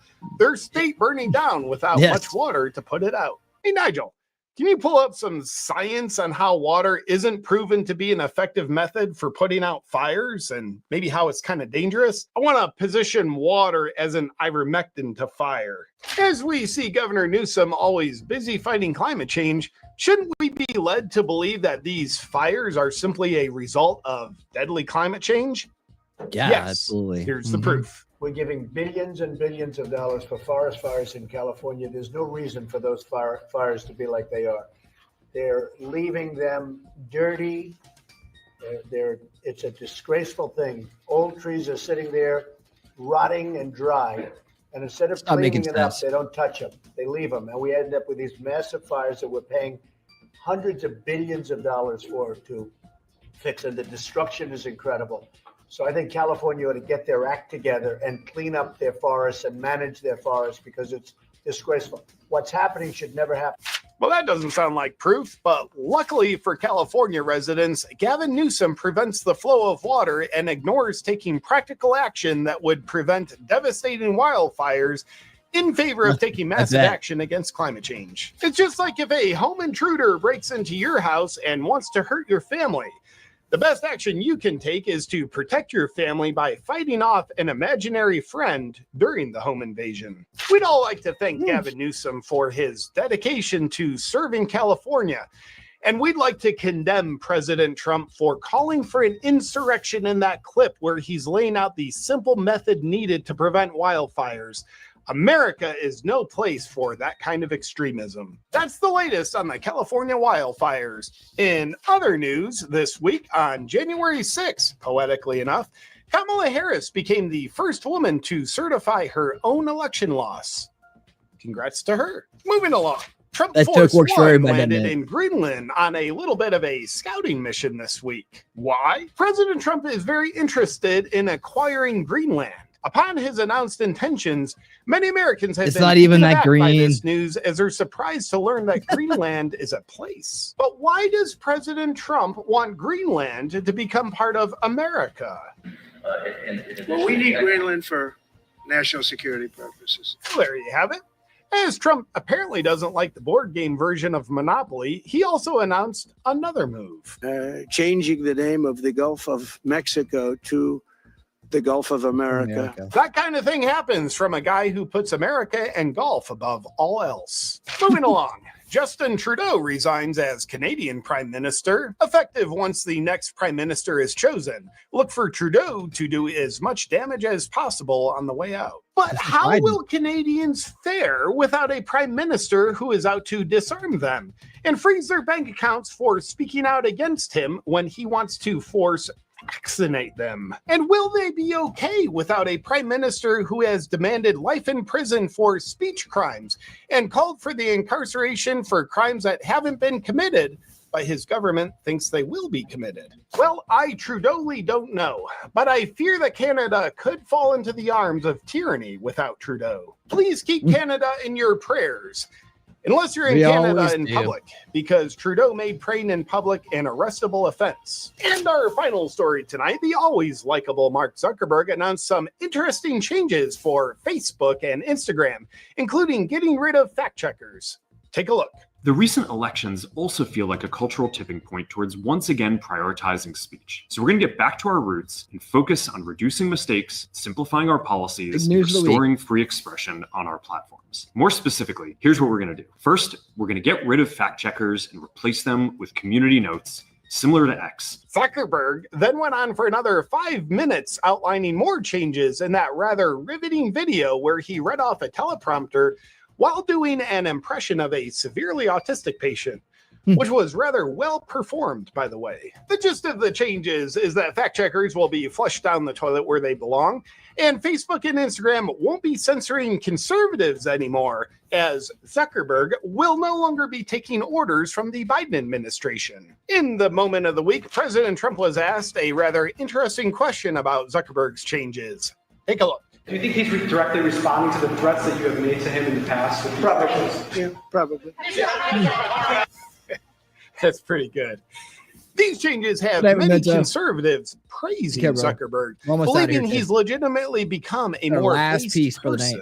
And it's great that some conservatives think he's one of them now. That's much easier to see than it is to recognize how Zuckerberg bowed down to the Biden administration and is now bowing down to Trump because he's a spineless coward who doesn't operate with any principles. And he'll do anything that is in the best short-term interest for his company and do anything to keep himself from having to be accountable for any crimes he's committed, including perjury during congressional testimony. So Zuckerberg's changed. He's great now. That's it for today's news. California residents, you might be experiencing a tragedy now, but rest assured that once Newsom's no more gas vehicles by 2035 climate policy takes effect, your homes that will already be gone will be very well protected against devastating wildfires that will still happen.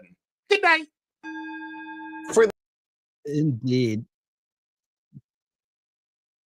Indeed. Well, that was funny videos for the night. Expedited edition. Man. We sure have had a lot of fun here, haven't we? Let's see. What did I have going on for our damn one out?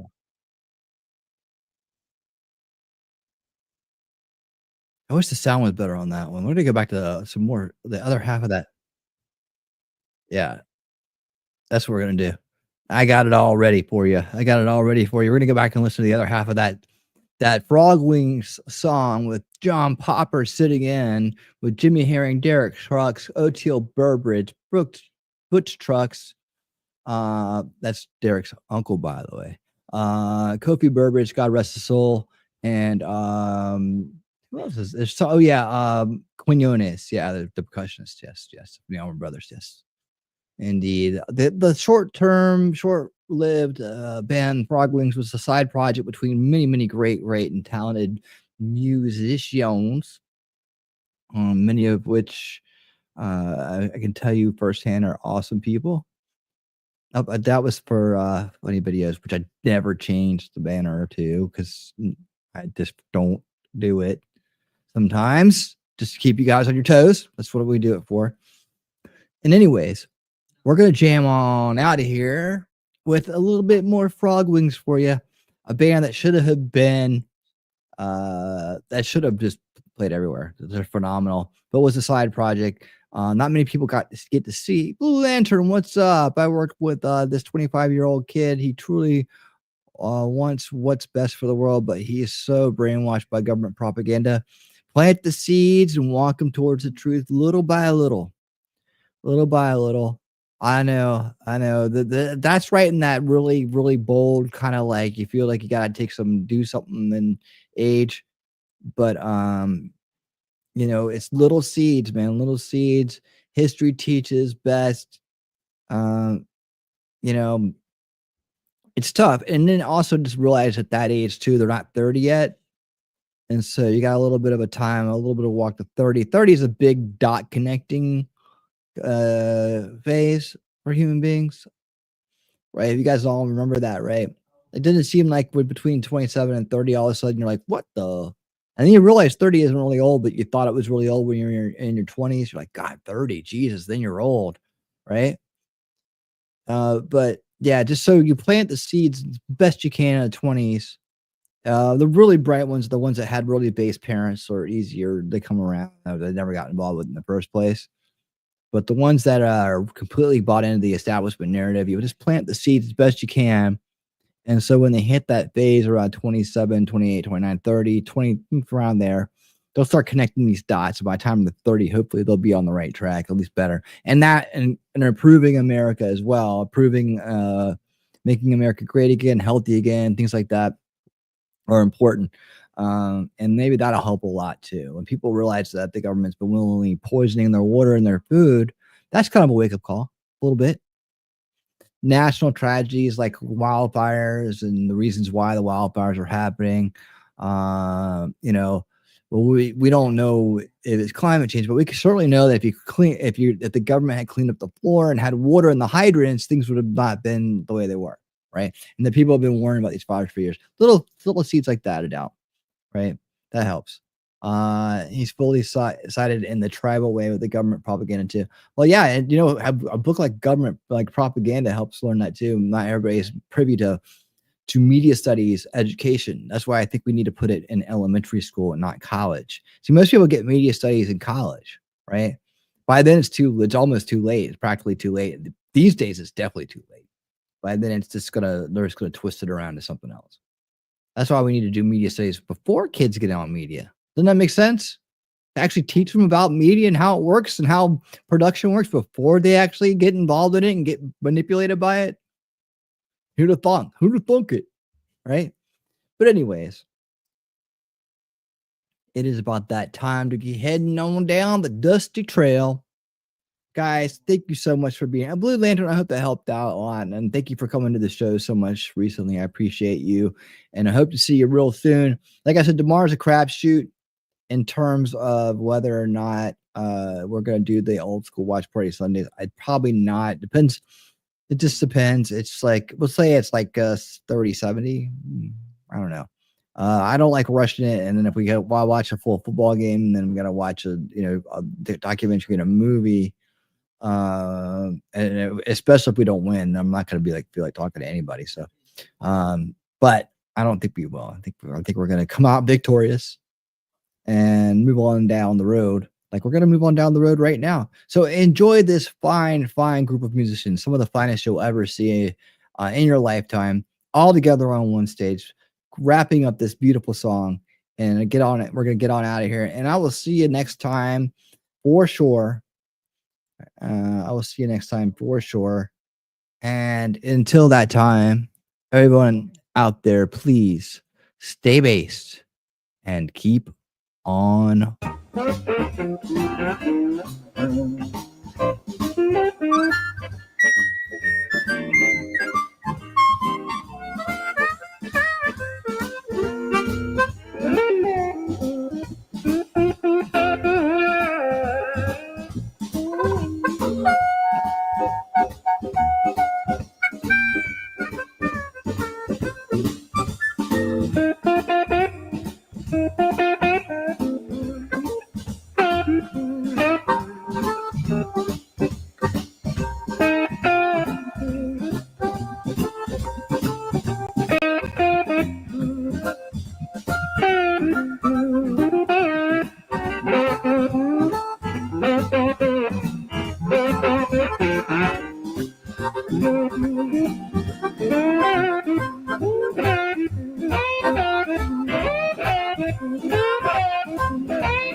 Derek Trucks, y'all. Derek Trucks. Derek Trucks.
Won't you come on the wetlands and see you down on your knees? 'Cause it's all in the words we're gonna make our feet.